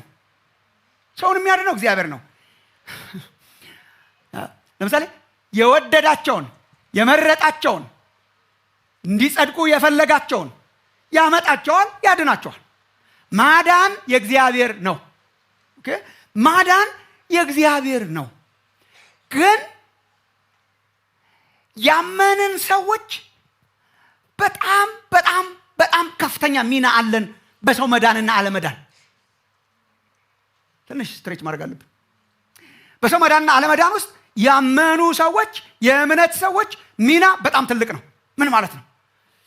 አረ ተጠንቅቀን እንድንመላለስ እግዚአብሔር ይርዳል። የኛ አኗኗርና አኳኋን ሰውን ወይ ያስገባዋል ወይ ሪጀክት እንደረገ እና እግዚአብሔር የሚያድነው በእኔ አኗኗር ላይ ተመስርቶ ነው። እኔ አኗኗሬ መጥፎ ከሆነ ሊያድነው ያሰበውን ሰውዬ ገሃነም ይከተዋል ነው የምትለኝ? አላልኩም። በሆነ መንገድ ያመጣው ይሆናል። ግን ወዮ ለኛ ለዘጋንበት ሚናችን በጣም ትልቅ ነው። ለምሳሌ ማቴዎስ 16:19 እኔ ማቴዎስ 16:19 በዚህ ነው የምረዳው። ለጴጥሮስ ያለው ቁልፍ ይሄ ነው ብዬ ነው የማምነው እንጂ ዝም ብሎ የስኬት ቁልፍ ምናምን አይመስለኝም። የመንግስተ ሰማያትን መክፈቻዎች እሰጥሃለሁ ያለውን ሰዎች ይወስዱና የሀብት መክፈቻ፣ የእንትን መክፈቻ፣ የምናምን መክፈቻ ያደርጉት። አይ ዶንት ቲንክ ሶ። የመንግስተ ሰማያት ነው የተባለው ኪንግደም ኦፍ ጋድ። ልክ እንደ ቅድም እንዳልነው የሆቴል በር እንትን እንድትከፍት እንድታስገባ ሐዋርያት ሥራ ላይ የምታዩት እሱ ነው። እየከፈተ አስገብቷል። የመንግስተ ሰማያትን መክፈቻዎች እሰጥሃለሁ፣ በምድር የምታስረው ሁሉ በሰማያት የታሰረ ይሆናል፣ በምድር የምትፈታው ደግሞ በሰማያት የተፈታ ይሆናል። ስትፈታው ሰማይ ይፈታዋል። እንደታሰረ ሲቀር ሰማይ እንደታሰረ ነው። ስትፈታው፣ ስትነግረው፣ ስትመሰክርለት፣ ወንጌል ስትሰብክ ይፈታል። ካልሰበክለት እንደታሰረ ይኖራል። ስማ አይ ነው በቴዎሎጂካሊ በጣም ብዙ ያሳስባል። እኔ እኮ እሱ ነው ግን ሰባኪም ስለሆንኩ በዛው ነው። አሁን ለምሳሌ ቅዱስ ጳውሎስ ሮሜ ምዕራፍ 10 ላይ ካልሰሙ ሊድኑ አይችሉም ይላል። ኦኬ ካልሰሙስ እንዴት ይድናሉ ይላል። እምነት ከመስማት ነው፣ መስማትም በእግዚአብሔር ቃል ነው ይላል። ስለዚህ ካልሰሙ እንዴት ነው የሚድኑት? ስለዚህ ወንጌልን ለማድረስ መልካሙን የምስራች ለማድረስ የሚሮጡ እግሮች በጣም ያማሩ እግሮች ናቸው ይላል። እንዲያውም እዚህ ሮሜ ስሰብክ አንድ ጊዜ በጣም የገረመኝ በጣም ብዙ ጊዜ አፍንጫህ ያምራል ሰው ይባላል እንጂ እንትን ያምራል እግር ያምራል። በተለይ በዛን ጊዜ የሚያምር እግር ማግኘት በጣም አስቸጋሪ ነው። ባቧራ በእንትን እግሮቻቸው እንዴት ያማሩ ናቸው ይላል። ያማሩ ያረገው አካሄዳቸው ነው፣ የያዙት መልእክት ነው። እና ሄደው ሲነግሩ ሰዎች ይፈታሉ። ካልሰሙ ሊድኑ አይችሉም። ይዘው የሚሄዱ እግሮች ያማሩ ናቸው ይላል። ካላሰማ ነው አንድን ሰው ካላሰማ ነው ማሰማት ሲኖርብኝ ሳላሰማው ስቀር ሊያድነው የነበረውን ትቶት ሳያድነው ይቀራል ማለት ነው አላልኩም። ግን ለዚህ ሰው መዳንና አለመዳን የኛ መናገር በጣም ወሳኝ ነው። ወይ ያስገባዋል ወይ ያስወጣዋል። ይሄ ቁልፍ ወይ ይፈታዋል ወይ እንደታሰረ እንዲቀር ያደርገዋል። ሁለተኛ ቆሮንቶስ ምዕራፍ 2 ቁጥር 15 እና 16 እኔ ጠቅስላችኋለሁ። ሁለተኛ ቆሮንቶስ ምዕራፍ 2 ቁጥር 15 እና 16 ሐዋርያ ጳውሎስ ትዝ ይላችሁ እንደሆነ ሁለተኛ ቆሮንቶስ ላይ ምን ይላል? እንግዲህ ዘወትር ድል በመንሳቱ ለሚያዞረን ትዝ ይላችኋል። ይሄ ቃል እንግዲህ ዘወትር ድል በመንሳቱ ለሚያዞረን በእኛም በየስፍራ ሁሉ የእውቀቱን ሽታ ለሚገልጥ ለአምላክ ምስጋና ይሁን ይላል። ኢየሱስ አሸንፈዋል። ኢየሱስ ድል ነስቷል። እግዚአብሔር አባት ደግሞ ልጁን ኢየሱስን በድል ነሽ ዙረት እያዞረው ነው፣ ድል በመንሳቱ እያዞረን ነው ይልና እኛን የክርስቶስ አማኞችን የክርስቶስ የእውቀቱ ሽታና መዓዛ መገለጫ ነን ነው። እኛ ራሳችንን አልሾምንም መዓዛና ሽታ ነን ብለን እሱ ነው የነገረን። ይዘን ስንሄድ እኛ እኮ የክርስቶስ የእውቀቱ ሽታና መዓዛ ነን ይላል። ከዛ በጣም ክሪቲካል መሆኑን ሲናገር በሚድኑትና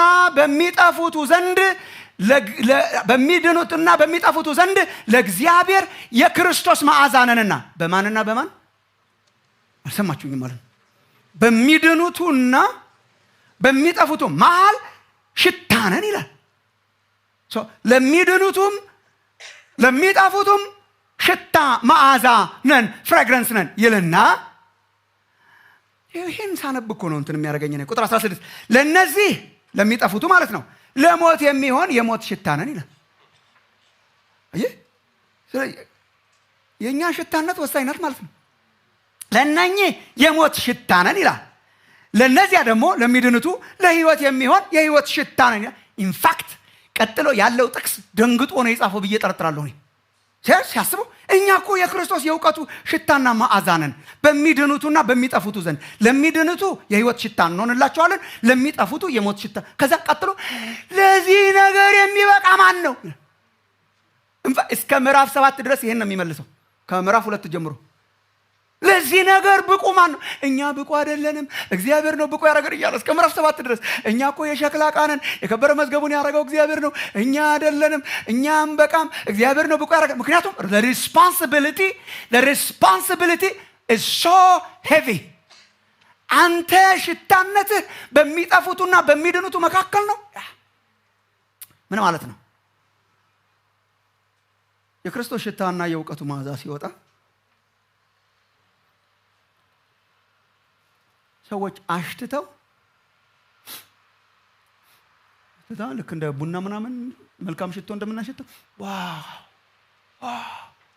this is so good ዋው ይሄ ህይወት በጣም ማራኪ ህይወት oh my goodness ልምጣ ብለው ይመጣሉ። የዛሬ ብዙ ዓመት በፊት እኔ መዓዛው ሸተተኝ እና ጆሮ ቆንጣጮቼ ብዙ ነበሩ። የሸተተኝ ቦታ እንዳልሄድ ማን ያስቀራል? ዋው አላወቅኩም ነበር። ኢየሱስ ክርስቶስ የሞተው ለእኔ ነው፣ ለተቀበሉት ህይወት ይሰጣቸው። ዋው ወደድኩት ሽታውን። እናንተም እኮ እንደዛ ነው።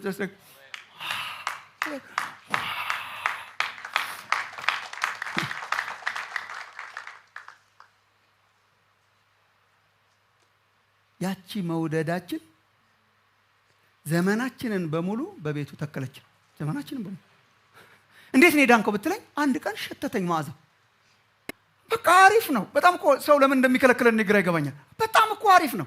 ኃጢአተኛ ነበርክ፣ ክርስቶስ ስለ ኃጢአት ሞቶልሃል፣ ዕዳ ተከፍሎልሃል እና የዚህን ዕዳ መከፈልህን ብትቀበል ነፃ ሆነህ ትቀራለህ ተባልኩ።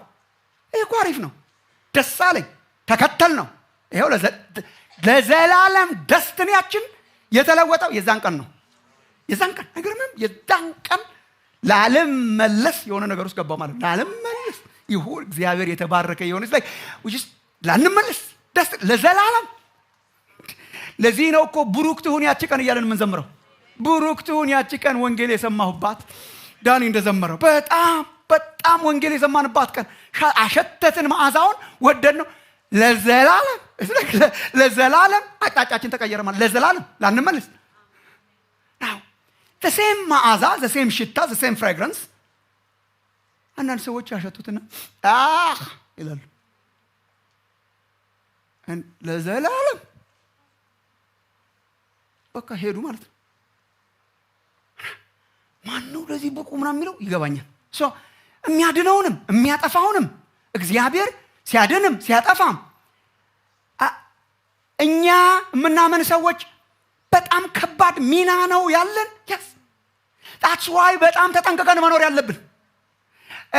አኗኗራችን፣ አወጣጥ አገባባችን እግዚአብሔር የሚያድናቸውን እንዲገቡ የሚያደርግ ነው እንጂ የሚዘጋ እንዳይሆን።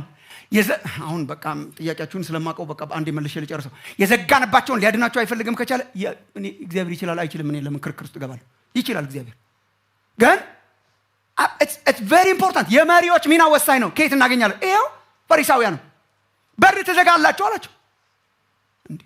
እናንተም አትገቡም፣ ሰውም አታስገቡም። ሰውን አያስገባም፣ ያሰናክላል፣ ያስቀራል። that's why ኢየሱስ ሲሪየስ የሆነው ፈሪሳዊነትን፣ ግብዝነትን ከህይወታችን መጽሔፍ ያለብን የሰዎች ደስትኒ ጋር የተገናኘ ስለሆነ፣ አጥፊ ስለሆነ፣ ሰዎችን ጅምላ ጨራሽ ስለሆነ አሁን እንኳን በቃ አሁን ፈሪሳውያንና ሰዱቃውያንን እኮ ተመልከቷቸው። አሁን ሰው ወደ ኢየሱስ እንዳይመጣ ተከላካይ እንደነበሩ ታውቃላችሁ። ከዚህ በላይ መዝጋት ምን አለ? የሃይማኖት ጥቅማቸው እንዳይነካ ኢየሱስን ሰው ከተቀበለ እነሱን ባይ ባይ አለ። በነገራችን ላይ ባይ ባይ you don't have any special authority over me። እችን ክብር ለማስጠበቅ በጣም ትልቁ ትግላቸው ሰው ኢየሱስን እንዳይሰማ ነው። ሰው በኢየሱስ እንዲሰናከል። አንዳንድ ጊዜ እኮ ላስት ዊክም አይ ቲንክ 2-3 weeks ago ያየነው ይመስለኛል። ህዝቡ ወደዱት ይላል እኮ ትምህርቱን። ህዝቡ ወደዱት፣ ግን እንዴት አድርገው ይቀበሉታል? እንዴት አድርገው ይዘጋሉ? በሰዎች ላይ መንግስተ ሰማያትን በሰዎች ላይ ይዘጋሉ። ለዚህ ነው የምድር እግዚአብሔር የሚፈርደው ግብዝ በሆነ ሃይማኖት፣ የእውነት ባልሆነ ሃይማኖት፣ ድራማ በሚሰራ ሃይማኖት። ኦፖዚት ተመልከቱ። የእንትናን መንፈስ፣ የዮሐንስ መጥምቁ መንፈስ ኮምፕሊትሊ ኦፖዚት። ለፍቶ ደቀ መዛሙርት አፍርቶ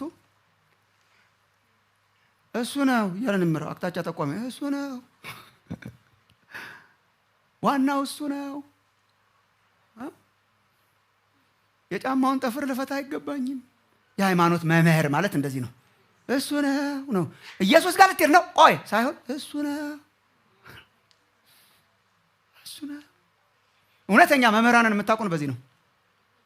አቅጣጫ ጠቋሚ ነን። ጥርግ ብለው ሄዱ። ባይዘው የዮሐንስ ደቀ መዛሙርት አንድ ባንድ እኔ እሱም መንገድ ጠራጊ ነኝ እያለ ነው የተናገረው። አንድ ባንድ ጥርግ ብለው ሄዱት እና እንደውም አንዳንድ ሰዎች መጥተው ኧረ እሱ ካንተ በላይ ደቀ መዝሙር ያደርጋል ብሎ እኮ ህዝቡ ጥርግ ብሎ ሄደ አሉት። ደስታ የተፈጸመ አለ። ደስታ የተፈጸመ ሙሽራው እኮ ሙሽሪት እኮ የሙሽራው ናት።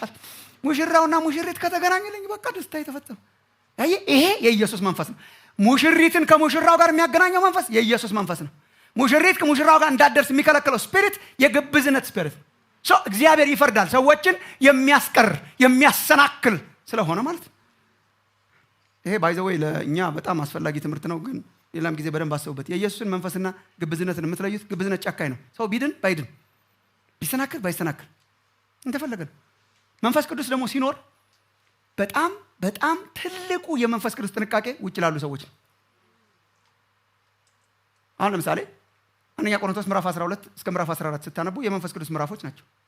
It's about charismatic gifts, speaking in tongues፣ በልሳናት መጸለይ፣ ስለ ፈውስ፣ ስለ ጥበብ፣ ስለ ተአምራት ማድረግ፣ ተራራን የሚያፈልስ እምነት እና በጉባኤ ውስጥ የጸጋ ስጦታ እንዴት ይገለጥ ነው ምዕራፍ 12 እስከ ምዕራፍ 14።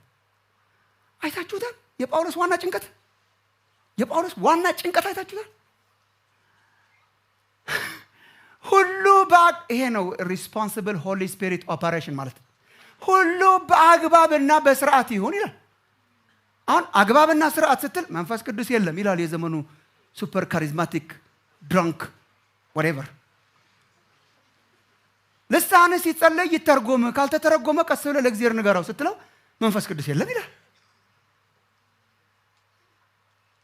የጳውሎስን ጭንቀት ስለ መንፈስ ቅዱስ ሲጽፍ አይታችሁታል? ሁሉ በአግባብ ይሁን፣ ሁሉ በስርዓት ይሁን። እሱ እንዲያውም እኔም እኮ ልሳን እናገራለሁ እያለ ልሳን እናገራለሁ፣ እንዲያውም በልሳን እንደሚያዜም ሁሉ ፍንጭ ሰጥቷል። በመንፈስ እዘምራለሁ፣ በአእምሮ እዘምራለሁ ይላል። ግን በአግባብና በስርዓት ይሁን። ዋይ ሁለት ጊዜ ጉባኤ ያስጨነቀው ጳውሎስ፣ ሁለት ጊዜ ያስጨነቀው የማያምን ሰው ቢገባ ይላል። ይሄ ነው መንፈስ ቅዱስ ማለት። የማያምን ሰው ቢገባ ሁላችሁ በልሳናት ብቻ ስትናገሩ ቢያይ አብደዋል አይልም ወይ? አላየ ጉዱን በዚህ ዘመን መጥቶ ጳውሎስ በቴሌቪዥን ስናብድ አብደዋል አይልም ወይ? እውነት ጉባኤ ውስጥ ማበድ እኮ አትሊስት እኛ ነን የምንሰራው እብደታችንን በየሰው ቤት እንደ እንስሳ ባርክ ስናደርግ እንዴ እኮ በጣም እኮ የኛማ ቸርች እንባል እንደሆነ አላውቅም። ይሄ እኮ ነው የሚያስጨንቀው። አብደዋል አይሉም ወይ እንዴት ይልና ግን በስርዓት ቢሆን ይላል። በልሳን የተነገረው ቢተረጎም፣ ትንቢት ሆኖ ቢወቀሱ የልባቸው ሚስጥር ቢወጣ ደግሞ ምን ይላል? እግዚአብሔር በመካከላቸው ነው ብለው ይሰግዳሉ ይላል። የእኛ ኗኗር ወይ ያሰግዳል እግዚአብሔር ወይ አብደዋል ብሎ ጥሎ ይጠፋል። ቬሪ ኢምፖርታንት። ግብዝነት አይራራም ለሰው መዳን። አራታው እንጠንቀቅ ስለው ምን አገባኝ ይላል። እሱን የሚደግፉ ሰዎችና እነሱን የሚያከብሯቸው ሰዎች እስካሉ ድረስ they don't care። የኢየሱስ መንፈስ የለበትም። እግዚአብሔር ግብዝነትን፣ ጨካኝነትን ሲያይ ለምንድን ነው የሚፈርደው ያላችሁ እንደሆነ በሰው ዘላለም ላይ እየተጫወተን ስላለ ነው። በሰው ዘላለም ነው እየተጫወቱ ያሉት። በሰው የዘላለም ህይወት ላይ ነው እየተጫወቱ ያሉት። this is very deep ወንድሞች እና እህቶች። በጣም ግብዝነት የሰው ዘላለም ጋር የተገናኘ ስለሆነ ለሱ ነው የጨከነው። ለዚህ ነው እኛም መጨከን ያለብን ግብዝነት ላይ መጨከን ያለብን የሰው ዘላለም ላይ የተመሰረተ ስለሆነ ነው። በዚህ ነው የገለጠው። እናንተ አትገቡም፣ ሰው አታስገቡም። በባህርና በየብስ እየሄዳችሁ ታመጣላችሁ፣ ግን ከናንተ የባሰ የገሃነም ልጅ ታረጉታላችሁ፣ ተከታዮቹ ታረጉታላችሁ። ይገባሉ፣ ይበዘብዛሉ። ሰው መበልቶችን ትሄዳላችሁ፣ ትበዘብዛላችሁ። በጸሎት ርዝመት ምናምን የሚለውን ለማሰብ ሞክሬ ነበር። መበለት ባሏ ሲሞትባት they just make her to be dependent። በሷ ላይ ተደጋፊ፣ በእነሱ ጸሎት ላይ ተደጋፊ ያደርጓታል እና በጸለዩ ቁጥር ያው ያገኛሉ። እና በጸሎታቸው ላይ ተደግፋ የምትኖርበትን ዘመን ያረዝሙታል። ገና ነው ቆይ ይቀራል እያሉ ማለት ነው። ገና ነው ቆይ ይቀራል እና የጸሎቱን አይነት በማርዘም የሚጸልዩበትን ቀናት በማርዘም የቤቷን ሲጨርሱ ተሰናብተው ይሄዳሉ ወደምትቀጥለው መበለት። ሰው ጨራሽ ነው። ሰው ጨራሽ አሁን የዘመኑ የነቢያትና የምናምን የግብዝነት እንቅስቃሴ በጣም ትልቁትን ጅምላ ጨራሽ ኪስ ሊያደልብ ይችላል፣ ግን ጅምላ ይጨርሳል። they don't care። ሁለተኛ ግን በጣም ኢየሱስ የወቀዘው ግብዝነትን የእግዚአብሔርን የቅድስና ስታንዳርድ አዛቢ ስለሆነ ነው። እሱን ኔክስት ዊክም ልናየው እንችላለን። ግን ያዛባል። ቁጥር 16 እስከ 20 ድረስ የእግዚአብሔርን የቅድስና ስታንዳርድ የእግዚአብሔርን የቅድስና መለኪያ ቃሉ ሳይሆን እነርሱን ስላረጉ ያዛባሉ። አሁን የእግዚአብሔር የቅድስና መለኪያ አይዛባም። እኔ ቅዱስ እንደሆን ቅዱሳን ሁኑ ካለ አይዛባም። እንትን ስትሆን እኮ እንትን ማድረግ ትችላለህ፣ እንትን ስትሆን ግን እንትን ማድረግ እነሱ ከእግዚአብሔር ቃል በላይ ስልጣን ክሌም በማድረግ ያዛባሉ። ለዚህ ነው ሲሪየስ የሆነው። እንደ ምሳሌ ያነሳውን ነገር አንስተን ከዛ ጸሎት ጸልየን ብንጨርስ ይችላል። መሐላና ያነሳው ጌታ ኢየሱስ በጣም የተለመደ ስለሆነ የመሐላ አንድ ሁለት ጊዜም ከዚህ በፊት አንስቶታል ጌታ ኢየሱስ። መሐላ የእግዚአብሔር ቃል መሐላ ማለት በአማልክት ስም ወይም በአምላክ ስም እውነትን ለማረጋገጥ መሞከር ማለት ነው። አምላክን ምስክር ጠርቶ እውነትን ለማረጋገጥ መሞከር ማለት ነው። እውነት እንዲረጋገጥ አምላክን መጥራት ማለት ነው። አንዳንዶቻችሁ እንደምትሉት ጌታ ምስክሬ ነው ጌታ ነህ እንደምትሉት ማቆም አለባችሁ። ዚስ ኖት ራይት። ግን አትማሉ ብሏል ደግሞ በአዲስ ኪዳን ጌታ ኢየሱስ። ምንም እውነት እውነት ነው፣ ውሸት ውሸት ነው። እሱን በቃ ሌላ ጊዜ ግን ለማረጋገጥ መሞከር እውነቴን እኮ ነው ብሎ በአማልክት ስም ማለት ነው። የእግዚአብሔር ስታንዳርድ ምን ነው? የቅድስናው ስታንዳርድ ስትምል በሐሰት አትማል ነው። ሐሰትን በአምላክ ስም አትመስክረው። በሐሰት አትመስክር፣ በሐሰት አትማል ነው። ይሄ ነው ስታንዳርዱ። ሰው መሐላ ሲያደርግ ቃል ኪዳን ሲገባ መፈጸም አለበት በእግዚአብሔር ስም ካረገው። ከዚያስ ይሄንን መተው አዛብተው ራሳቸውን ኦቶሪቲ አርገው ይሄ የእግዚአብሔርን የቅድስና መለኪያ የሆነውን ቅዱስ ቃሉን አዛብተው ስትምል በዚህ መልኩ የሚደርስና የማይደርስ መሐላ ብለው በሁለት ከፈሉት ማለት ነው። authorities over the word of God በእግዚአብሔር የቅድስና መለኪያ ላይ ባለስልጣናት ሆነው በቃ አትማል ሳይሆን ወይ ደግሞ በሐሰት አትማል ሳይሆን አለ የሚደርስና የሚጸናና የማይጸና። ከዚህ በፊት አይተነዋል። ትዝ ካላችሁ ከእሱ ልጀምርላችሁ። ምናልባት ትዝ ካላችሁ ማቴዎስ 15:4 ላይ ስለ አባቶች ወግ ሲያስተምር ጌታ ኢየሱስም ብሎታል። ማቴዎስ 15:4 ላይ እግዚአብሔር አባትህንና እናትህን አክብር። በጣም ቅርብ ጊዜ ነው ያነሳ ነው። እግዚአብሔር አባትህንና እናትህን አክብር፣ ደግሞም አባቱን ወይም እናቱን የሰደበ ፈጽሞ ይሙት ብሏል። ይሄንን ማን ነው ያለው? ረሳችሁ? ማን ነው ያለው? አሁን ለምሳሌ አባትህንና እናትህን አክብር፣ አባቱን ወይም እናቱን የሰደበ ፈጽሞ ይሙት ያለው ማን ነው? እንዴ ካላነበባችሁ እግዚአብሔር። ኦኬ እግዚአብሔር አለ በቃሉ። እናንተ ግን ሲያምታቱት እናንተ ግን አባቱን ወይም እናቱን ከኔ የምትጠቀምበት መባ ነው የሚል ሁሉ አባቱን ወይም እናቱን አያከብርም ትላላችሁ። ስለ ወጋችሁም የእግዚአብሔርን ቃል ትሽራላችሁ። ምን ማለት ነው? አባትና እናቱን ሰፖርት ለማድረግ አባትና እናቱን ሰፖርት ካላረገ ካልሰጠ የገባላቸውን ካልሰጠ እሱ ይሙት ስላላከበራችሁ። አንተ ግን ግድ የለም እኮ መሐላህን መፈጸም የለብህም ብቻ ልትሰጣቸው ያሰብከውን ቁርባን ነው በል። ክትዝ ካላችሁ ተመልሳችሁ ማቴዎስ 15 ነው። ቁርባን ነው ካልክ ችግር የለም፣ ባትሰጣቸውም ችግር የለም። ይሄ ማዛባት ማምታታት የእግዚአብሔር ቃል የበላይ የባለስልጣን መሆን ለሱ ነው ሲሪየስ የሆነው። እዚህ ላይ መሐላ ነው። ኢየሱስ እርግጥ ፈጽሞ አትማሉ ነው ያለው። እናንተ ራሳችሁ አንብቡት። ማቴዎስ ወንጌል ምዕራፍ 5 ቁጥር 33 እስከ 47 ላይ ግን በሐሰት አትማል ነው። ግን ተመልከቱ ያደረጉትን ወገኖቼ ቁጥር 16 ጀምሮ እናንተ እነሱ ነው የሚሉት እግዚአብሔር አይደለም። እናንተ ማንም በቤተ መቅደስ የሚምል ምንም የለበትም፣ ማንም በቤተ መቅደስ ወርቅ የሚምል ግን በመሐላው ይያዛል ይደርስበታል። ማለት የማይደርስ መሐላ መማል ከፈለክ በቤተ መቅደሱ ማል። የሚደርስበት መቼ መሰለ? እሺ በቤተ መቅደሱ ወርቅ ብለሃል አላልክም? አላልኩም። በቃ ይደርስበት። የተምታታበት ነው። ለዚህ ነው እጉሮች መሪዎች፣ ደንቆሮች፣ ማስተውሉ ወርቁን የቀደሰው እኮ ቤተ መቅደስ ነው ይላል ኢየሱስ። እንዴት አድርገህ ነው የምትነጣጥለው? ማለት ይሄ እኮ አለማወቅና ማለት በኢየሱስ ቃል ድንቁርና ነው። ኢግኖራንስ፣ ኮምፕሊት የሆነ ብላይንድነስ። ከዛ ለምሳሌ ማንም በመሰዊያው የሚምል ምንም የለበትም፣ ማንም በላዩ ባለው መባ በቁርባኑ ላይ ከማለ ግን ይደርስበታል። ምን ማለት ነው?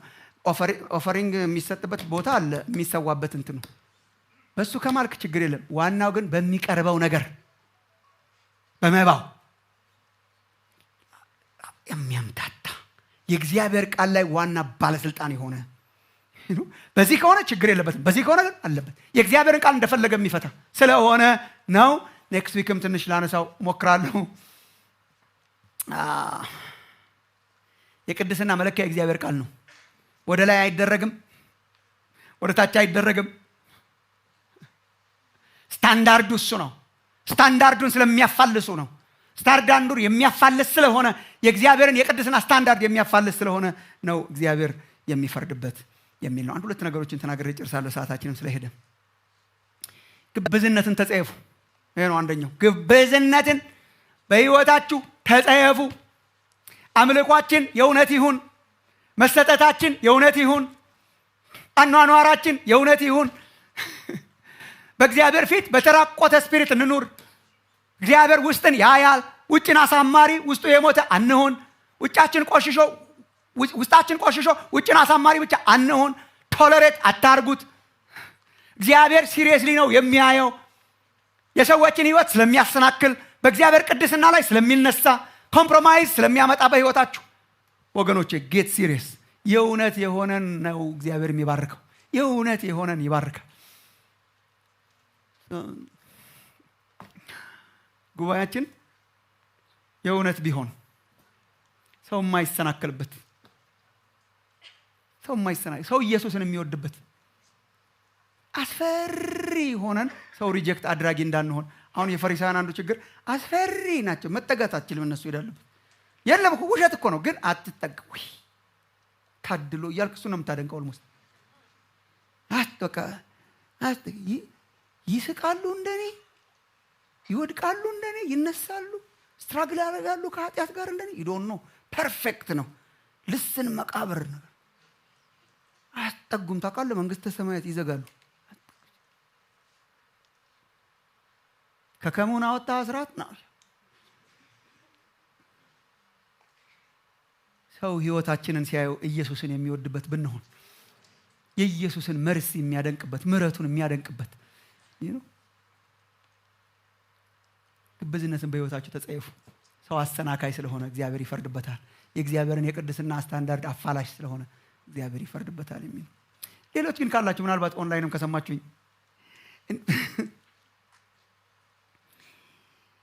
የተለበጠ ሃይማኖት አካይ ካላችሁ ዝም ብላችሁ አምልጡ። እኔን ዝም ብላችሁ ስሙኝ። በእግዚአብሔር ቃል ስልጣን ስለሆነ የምነግራችሁ። አምልጣችሁ ጥፉ። ምን ማለት ነው አምልጣችሁ ጥፉ? በላያችሁ ላይ የተሾሙ ባለስልጣናትን አውርዳችሁ አምልጣችሁ መጥፋት። እግዚአብሔር ይወዳችኋል። በቃ እግዚአብሔር ይወዳችኋል። ኃጢአተኞች እንደሆናችሁ ያውቃል። መዳኛው መንገድ ክርስቶስ ነው። ጌታ ኢየሱስን ምን ስታረጉ ሲምፕል እምነት ማለት ነው። ምን ማለት ነው? ለኔ ነው የሞተው ተቀብያለሁ። በቃ እኔ በስራ አልጸድቅም፣ በሱ ስራ ነው የምጸድቀው ስትሉ ትጸድቃላችሁ። በቃ ይሄ በር የሚዘጉባችሁን ፈሪሳውያንና በር የሚዘጉባችሁን ግብዞች ያስኮርፋል። በጣም ማንም የህይወታችሁ በር ከፋችና ዘጊ አትሹሙ። እግዚአብሔር ብቻ ይሁን። እናንተ ዝም ብላችሁ አሁን እውነት የት ነው ያለው? መገኛዋ የት ነው? እግዚአብሔር ምን ይላል? በእርሱ የሚያምን ሁሉ በጣም የሚገርመኝ አሁን ጥቅስ ስጠቅስ አሁን መጽሐፍ ቅዱስ መጥቀስ ሁሉ አይቻልም ለኢትዮጵያውያን። ለእኛ ለኢትዮጵያውያን ይላል። አጠቃላይ ኢትዮጵያ በቃ ጻድቅ ነው። የተሸወደ ሀገር እንደዚህ ሀገር የለም። ሃይማኖት በተመለከተ እኔ አይቼ አላውቅም። ሰው እንደዚህ ክሌም እኔ እስራኤልን ብትሄድ ክሌም የሚያደርገው አይመስለኝም። እስራኤል ማለት አይልም። በጣም ተሸውደው አገር የሸወዱ አረ ይሄን ቃል እናውቀዋለን ይላል። አንብበህ ተረዳው እኮ ስትል ይከለክላል። ምንድነው መፍትሄው? በቃ እነሱን አስቀይሞ ከእግዚአብሔር ጋር መታረቅ ነው። በጣም ደስ ከሚለኝ ነገር አንዱ በቃ ብዙ ሰው አስቀይሜ የኢየሱስ ሆንኩ 30 ምናምን ዓመት በሱ ጸጋ አይ ዶንት ሪግሬት ኢት። ወደ ኋላ ተመልሼ ስላስቀየምኳቸው ሪግሬት አላደርግም፣ እጸልይላቸዋለሁ እንጂ። እና ምን ይሻላል? ማምለጥ ነው። ባለስልጣናችሁ እግዚአብሔር ብቻ ይሁን። ባለስልጣናችሁ የእግዚአብሔር ቃል ብቻ ይሁን። ይሄ ያለው እውነት ነው። ሁልጊዜ ይሄ የሚለው እውነት ነው። ይሄ የሚናገረው እውነት። ነፃነት ልጁ ነው አርነት የሚሰጣችሁ። ኢየሱስ ነው ነፃነት የሚሰጣችሁ። የማንም ባሮች አትሁኑ። የባህልም ቢሆን የአገርም ቢሆን አገር የምትኖርበት ነው እንጂ ባሪያ የምትሆንበት አይደል። ባህልም ልክ እንደዚያ። ኦቶሪቲያችን ይሄ ነው። ይሄ የሚለው የእግዚአብሔር ቃል እውነት ነው። በቃ ይሄ የሚለው ከባህሌ ጋር ሊጋጭ ይችላል። ይሄ የሚለው ከባለስልጣኖቼ ጋር ሊጋጭ ይችላል። ይሄ የሚለው ከወላጆቼ ጋር ሊጋጭ ይችላል። ቢቻል ብንስማማ ጥሩ ነው። ባንስማማ ከዚህ ጋር እስማማለሁ። ኢየሱስ ክርስቶስ ነው አዳኝ። አምልጡ ከግብዞች፣ መንግስተ ሰማያትን በላያችሁ ከሚዘጉ ላይ አምልጣችሁ የኢየሱስ ክርስቶስ የምትሆኑበት ምሽት እግዚአብሔር ያርግላችሁ። ክርስቲያኖች አስፈሪነታችንንና ላይ የለበጥነውን አውልቀን የኢየሱስ ሆነን ሰዎችን ማራኪ እንጂ ሪጀክት እንዲያደርጉ እንዳናደርግ የምንጠነቀቅበት ዘመን ያርግልን። አጭር ጸሎት እንጸልይና እንጨርስ። ትንሽ ደቂቃዎች ስላሉን ታንኪ አንገቶቻችንን ዝቅ አድርገን ግብዝነትን አስወግዱ አይደል የሚለው ትንሽ ቴስት ብናረግ ራሳችንን ምናልባት ቅመሟ ትኖር እንደሆነ ትንሽ ቴስት ብናረግ ትንሽ ደቂቃዎች ስላሉን ወዮላችሁ ከሚባሉት መካከል እንዳንሆን፣ ለማያምኑ ሰዎች አስፈሪ እንዳትሆኑ ወገኖች። የኢየሱስን ፍቅር ገላጭ የምህረቱ መገለጫ የይቅርታው መገለጫ አይ ቲንክ እንደዚህ አይነት መዝሙርም ነበር። ምን ሊዘምሩልን እንዳሰበው ባላውቅም እንጂ የምህረቱ መገለጫ፣ የይቅርታው መገለጫ፣ የደግነቱ መገለጫ ስፒሪት ኦፍ ሂዩሚሊቲ በእግዚአብሔር ፊት እየተሰራን ያለን ሰዎች መሆኑን የምንገልጥ ነው እንጂ በቃ በግብዝነት ከተለበጠ ድራማ ሰሪነት ህይወት ውጡ ወገኖች። በሃይማኖት ከታሰረ በቃ ሌትስ ቢ ሪል ወንድሞች እናቶች። እግዚአብሔር በህይወታችን እንዲሰራና እሱን ጸልያለን። እግዚአብሔር ቤተክርስቲያንን እንዲፈታ ከዚህ መንፈስ ከሰዎች ደስትኒ ጋር የተገናኘ ስለሆነ ከሰዎች ፍጻሜ ጋር የተገናኘ ስለሆነ ወገኖቼ ሰዎችን ወደ መንግስተ ሰማያት የሚጠራ ወይ ደግሞ የሚያስወጣ ስለሆነ እግዚአብሔርም የሚፈርድበት ስለሆነ ከዚህ እንድንወጣ እንጸልያለን። አዳዲስ እንግዶች ምናልባት ካላችሁ እዚህ አዳራሽ ውስጥም ካላችሁ ምናልባት ኦንላይንም የምትሰሙን ከሆነ አምልጣችሁ ወደ ኢየሱስ ነው። ይሄ ነው መልእክታችን። እግዚአብሔር ይወዳችኋል። ባለስልጣናችሁ እግዚአብሔር ነው። የፈጠራችሁ እግዚአብሔር ነው። የሚያድናችሁ እግዚአብሔር ነው። ማዳኔ እግዚአብሔር ነው እና እግዚአብሔር ይወዳችኋል። እናንተ ደካሞች ሸክማችሁ የከበደ ሁሉ ወደ እኔ ኑ እኔም አሳርፋችኋለሁ ብለዋል። ይጠራችኋል እግዚአብሔርና ጌታ ኢየሱስ ክርስቶስን መድኃኒት አዳኝ አድርጌ መቀበል እፈልጋለሁ። እኔ ማምለጥ እፈልጋለሁ። ዛሬ ከግብዝነትና ዝም ብሎ ከባዶ ስርዓት ማምለጥ እፈልጋለሁ የምትሉ ከፍ አድርጉ እጆቻችሁ። ምንም ሳትፈሩ እንጸልይላችኋለን። አስተናጋጆች መጥተው ይጸልዩላችኋል። ሳትወስኑ እንዳትወጡ። ዛሬ እኔ እወስናለሁ እግዚአብሔርን ለመከተል፣ እወስናለሁ እግዚአብሔር አምላኬን ለመከተል፣ ለእርሱ ለመኖር፣ ወንጌል ለማመን፣ በወንጌል አምኜ በመንፈስ ቅዱስ ተሞልቼ ተፈትቼ መኖር እፈልጋለሁ በእግዚአብሔር ፊት የዘላለምን ህይወት አግኝቼ የምትሉ አዳዲሶች ከፍ አድርጉ እጆቻችሁን። አላችሁ እዚህ አስተናጋጆች ያዩዋችኋል። ከፍ ካረጋችሁ መጥተው ያነጋግሯችኋል፣ ይጸልዩላችኋል፣ እናስተምራችኋለን። ጌታ ኢየሱስን ትከተላላችሁ፣ ህይወታችሁ ይለወጣል። እግዚአብሔር ይወዳችኋል፣ ይጠራችኋል። እግዚአብሔር ከፍ አድርጉ እጆቻችሁን። አላችሁ ለመጀመሪያ ጊዜ የመጣችሁ ሰዎች ምናልባት ምንም ሳትፈሩ ማለት ነው። ምንም ሳትፈሩ በቃ እኔ አመልጣለሁ የምትሉ ውጭም ካላችሁ እላይ ሜዘኒን ፍሎር ላይም ካላችሁ ከፍ አድርጉ እጆቻችሁ። እናያችኋለን። መጥተው ያነጋገሩ። እግዚአብሔር ይባርካችሁ። እዛ አካባቢ እግዚአብሔር ይባርክ። እኔ ወንድም ሌሎችም ካላችሁ ከፍ አድርጉ እጆቻችሁን። ባየው እየመጡ ያነጋግሯችኋል። እግዚአብሔር ይባርካችሁ። ከኋላ አካባቢ ከፍ አድርጉ፣ እንደገና ከፍ አድርጉት እንዲያዩአችሁ። ታንኪ የኔ እህት እግዚአብሔር ይባርክሽ። ሌሎቻችሁም ብድግ አድርጉ እጆቻችሁን። በየአቅጣጫው ካላችሁ ዝም ብላችሁ እንዳትወጡ። እግዚአብሔር ነው የሚጠራችሁ። ወደ ራሱ ነው የሚጠራችሁ። እኛ አሁን ወደ ሃይማኖት አይደለም የምንጋብዛችሁ፣ ወደ ቤተ ክርስቲያንም አይደለም መንጋብዛችሁ፣ ወደ ኢየሱስ ክርስቶስ ወደሚያድናችሁ አምላክ። በእርሱ የሚያምን አይፈረድበትም ይላል፣ አይኮንንም። እንግዲህ በክርስቶስ ኢየሱስ ላሉት ኩነኔ የለባቸው፣ አይኮንናችሁ። ወደ እርሱ ብትመጡ ይቀበላችኋል፣ ያሳድጋችኋል፣ ይባርካችኋል፣ ልጅነትን ይሰጣችኋል። ልጅነት የሚሰጥ ነው። የእግዚአብሔር ልጆች እንድትሆኑ አላችሁ። ከፍ አድርጉ። ሌሎች ካላችሁ ምንም ያው የመዳን ቀን ዛሬ ነው የሚለው መጽሐፍ ቅዱስ። የመዳን ሰዓት አሁን ነው፣ ሌላ ጊዜ አይወሰንም። ወስናችሁ ጨክናችሁ አምልጣችሁ እንደ እግዚአብሔር ቃል ኖራችሁ ነው ከእግዚአብሔር ጋር እንድትታረቁ እጆቻችሁን ከፍ አድርጉና አሳዩን እንድንጸልይ። አላችሁ ለዚህ አይነት ሰዎች እግዚአብሔር ይባርካችሁ። እያነሳችሁ ያላችሁ ምናልባት ኦንላይን ካላችሁና መልእክቱ ነክቶኛል፣ ጌታ ኢየሱስን እከተላለሁ እቀበላለሁ የምትሉ ካላችሁ ስክሪናችሁ ላይ ያለው ስልክ ቁጥር ላይ ስማችሁን ቴክስት ካረጋችሁ እና ስልካችሁን ካወቀን እናገኛችኋለንና በዚህ ሪስፖንድ ማድረግ ትችላላችሁ። በዚህ ስልክ ቁጥር አግኝተን ደግሞ ከኛ ጋር ጌታን የምትከተሉ ትሆናላችሁ። እግዚአብሔር የተባረከ ይሁን። በፍቅሩ ያዳናችሁ ወንድሞቼና እህቶቼ፣ በምህረት ያዳናችሁ ፈርዶብን ሳይሆን ኢየሱስ ክርስቶስ በፍቅሩ የጠራን ወንድሞቼና እህቶቼ የኢየሱስን ፍቅር ነው ማሳየት የምፈልገው። የግብዝነት ቁራጭ በህይወቴ እንዲኖር አልፈልግም። የእውነት ኖሬ የእውነት ተመላለሼ የእውነት አክብሬው ማለፍ እፈልጋለሁ የምትሉ ቆመን በእግዚአብሔር ፊት የመጨረሻ ጸጋ ተቀብለን ሁልጊዜ እንደምናረጋው ሪስፖንድ አድርገን እንወጣለን። እውነተኛ ሰው አድርገኝ ብላችሁ ጸልዩ ወገኖቼ። ጣት ጄኑዊነስ በህይወታችን ጣት ጄኑዊነስ እውነተኛ ሰው አድርገኝ እግዚአብሔር። በእግዚአብሔር ድራማ አይሰራበትም። ኢምፕረስ አይደረግም እግዚአብሔር እግዚአብሔር ኢምፕረስ አይደረግም። ባልሆነው ነገር ኢምፕረስ አይሆንምና በቃ ከተሸፈነበት እንድንወጣ ከመጋረጃው እንድንወጣ ሰዎች እኛን ሲያዩ የእግዚአብሔር ምሕረት እንዲያዩ በቃ ለሱ በትህትናና ግብዝነት በሌለው ንጹህ እምነት ግብዝነት በሌለበት ንጹህ እምነት እንድንከተል እግዚአብሔርን እርሱን እያሰበን እንጸልያለን። ከዛ ኔክስት ዊክ ደግሞ እንቀጥላለን።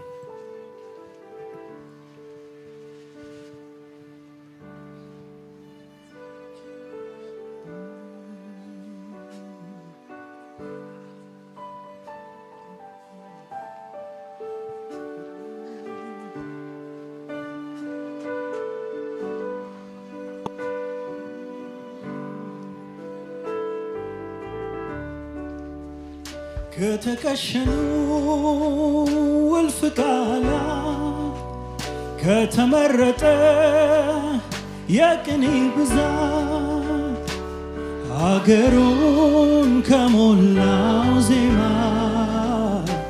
የኔ ሕይወት ላንተ ይሰዋ። አገሩን ከሞላው ዜማ የኔ ሕይወት ላንተ ይሰዋ።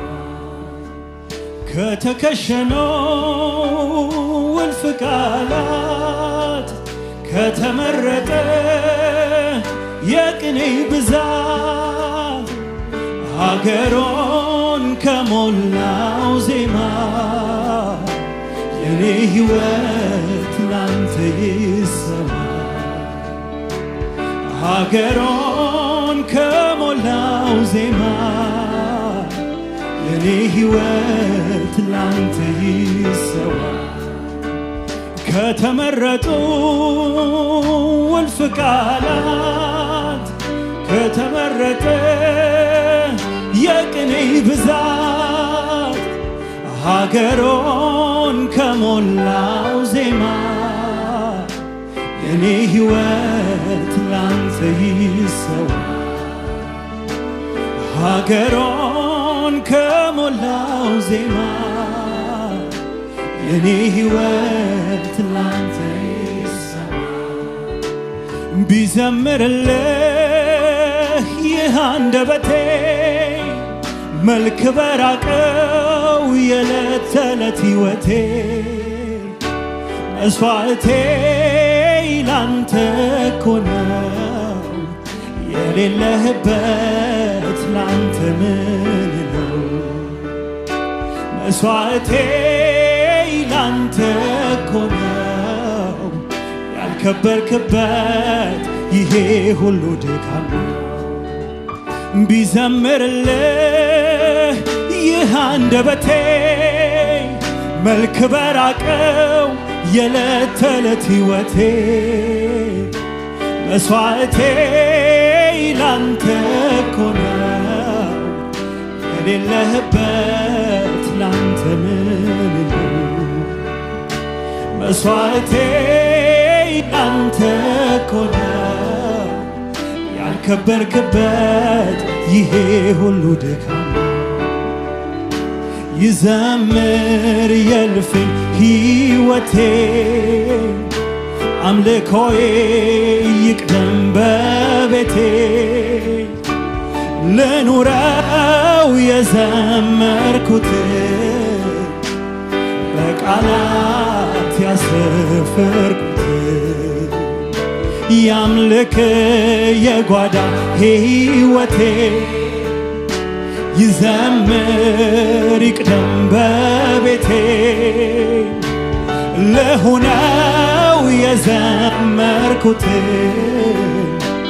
በዜማ ያሰፈርኩት ይዘምር ይዘምር የልፍኝ ሕይወቴ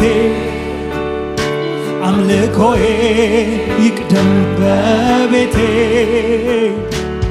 ለሆነው የዘመርኩት በቃላት ያሰፈርኩት ያምልክ የጓዳ ሕይወቴ ይዘምር ይቅደም በቤቴ ለሆነው የዘመርኩት በዜማ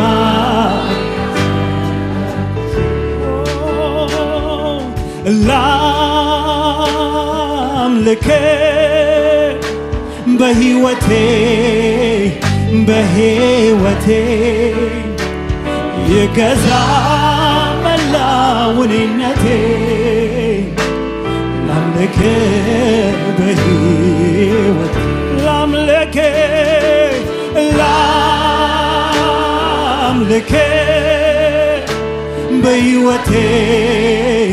በሕይወቴ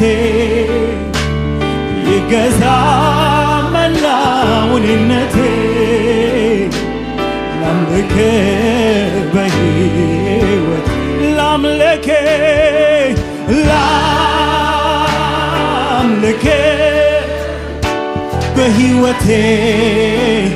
በሕይወቴ ይገዛ መላውንነቴ ላምልክ በሕይወቴ ላምልክ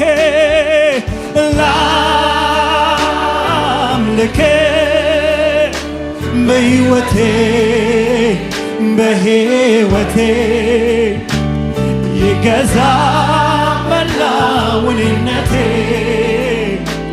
ላምልክ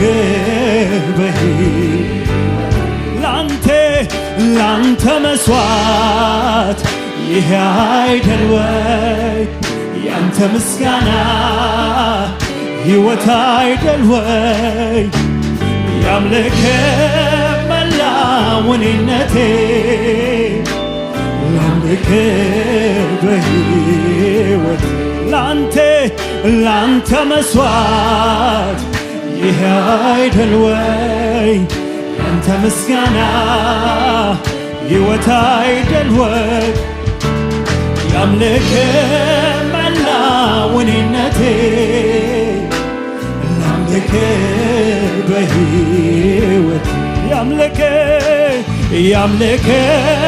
መላውንነቴ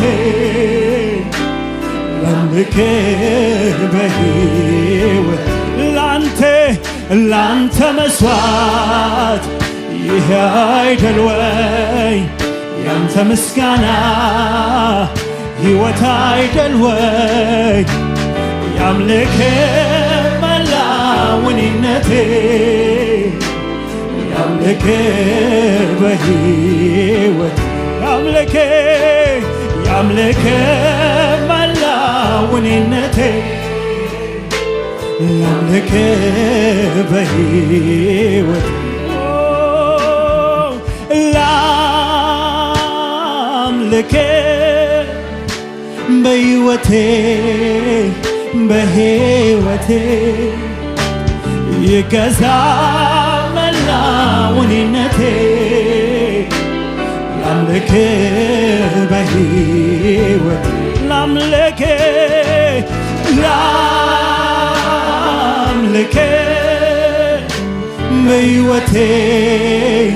በሕይወቴ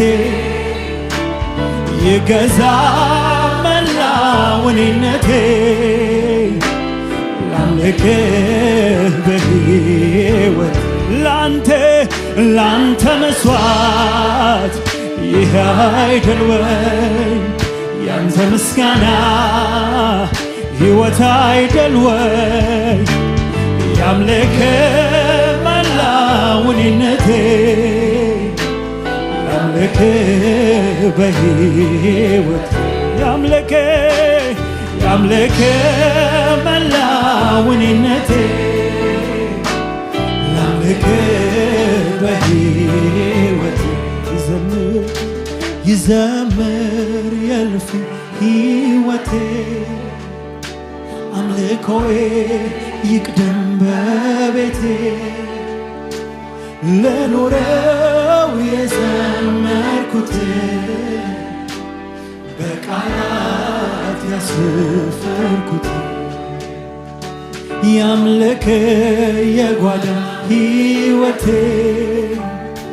ይዘምር ይቅደም በቤቴ ለሆነው የዘመርኩት በዜማ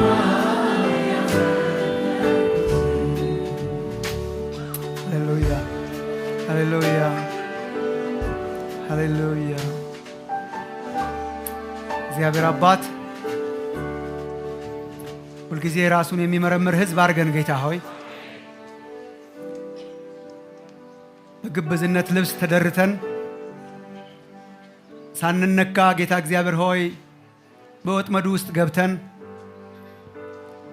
እግዚአብሔር አምላካችን ሆይ ፍርድህን ተቀባዮች እንዳንሆን ኢየሱስን እንደተቀበልን ሁልጊዜ በሱ መመላለስ ይሁንልን። እንደዘመርነው ይሁንልን ጌታ ሆይ ውጫዊ ስርዓታችን ሳይሆን ውስጣዊ ማንነታችን ያክብርህ ጌታ ሆይ እውነተኞች አድርገን እግዚአብሔር አባት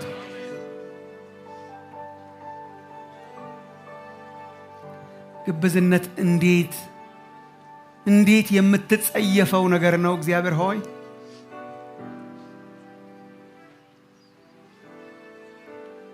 ሕይወት የሌለበት ባዶ ስርዓት እንዴት የምትጸየፈው ነገር ነው እግዚአብሔር አባት ሆይ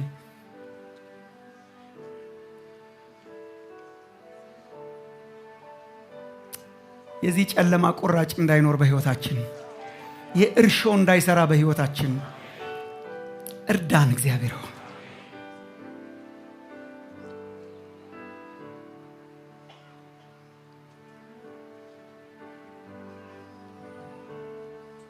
ለሌሎች የሚራራ ጸጋህን የሚያሳይ ይቅር መባሉን የሚያሳይ እግዚአብሔር አምላክ ሆይ ኢየሱስን ሰው ወዶ እንዲከተለው የሚያደርግ ሕይወትንና ማንነትን ስጠን እግዚአብሔር ሆይ ምድራችንን እግዚአብሔር አምላክ ሆይ ከዚህ እንድትታደግ እንለምናለን። እኛን ጸልይ ወደ አንተ ነው የምንጮኸው እግዚአብሔር ሆይ እግዚአብሔር አባት ሆይ የክርስቶስ ኢየሱስ የክብር ወንጌል ብርሃን እንዳያበራልን እግዚአብሔር አምላክ ሆይ የሕዝባችንን አይኖች የያዘ ነገርና ቅርፊት ከላያችን ላይ ይነሳ ጌታ ሆይ ግብዞችን ስታድን በሕይወታችን አይተናል፣ በቃልህም ተጽፈዋል ጌታ ሆይ ከፈሪሳውያን ዋነኛ የነበረውን ሳውል የተባለውን ጳውሎስን አድነኸው ለመድኃኒት ስታደርገው አንብበናል።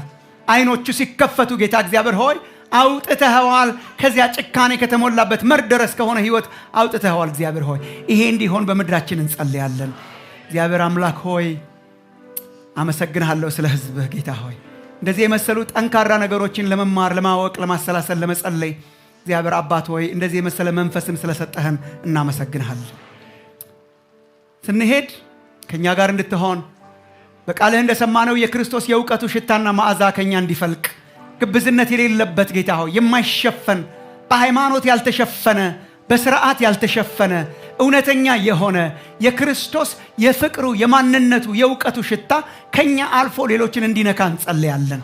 እግዚአብሔር አባቶ የሕዝብህ ሕይወት ሰዎችን ወደ አንተ የሚያስጠጋ እንጂ ሪጀክት እንዲያደርጉህ የሚያደርግ እንዳይሆን ጌታ እግዚአብሔር ሆይ እኛ ውስጥ የምትሰራውን ስራ አይተው የሰዎች የዘላለም ደስትኒ ካንተ ጋር እንዲሆን የምናግዝ ሰዎች አርገን ጌታ ሆይ የመንግስትህን በሮች የሚከፍቱ እንጂ የሚዘጉ እንዳንሆን ለእያንዳንዳችን ጸጋን ስጠን። ቃልህን በሰሙ ሁሉ ላይ ጸጋ ይሁን። የእግዚአብሔር በረከት ይከተላቸው፣ ይቅደማቸው፣ ይከተላቸው። መውጣት መግባታቸው የተባረከ ይሁን። እግዚአብሔር አምላካችን ሆይ እነርሱና የእነርሱ የሆነ ሁሉ የተባረከ ይሁን። እናመሰግንሃለን። ክብር ላንተ ይሁን። በጌታ በኢየሱስ ክርስቶስ ስም አሜን።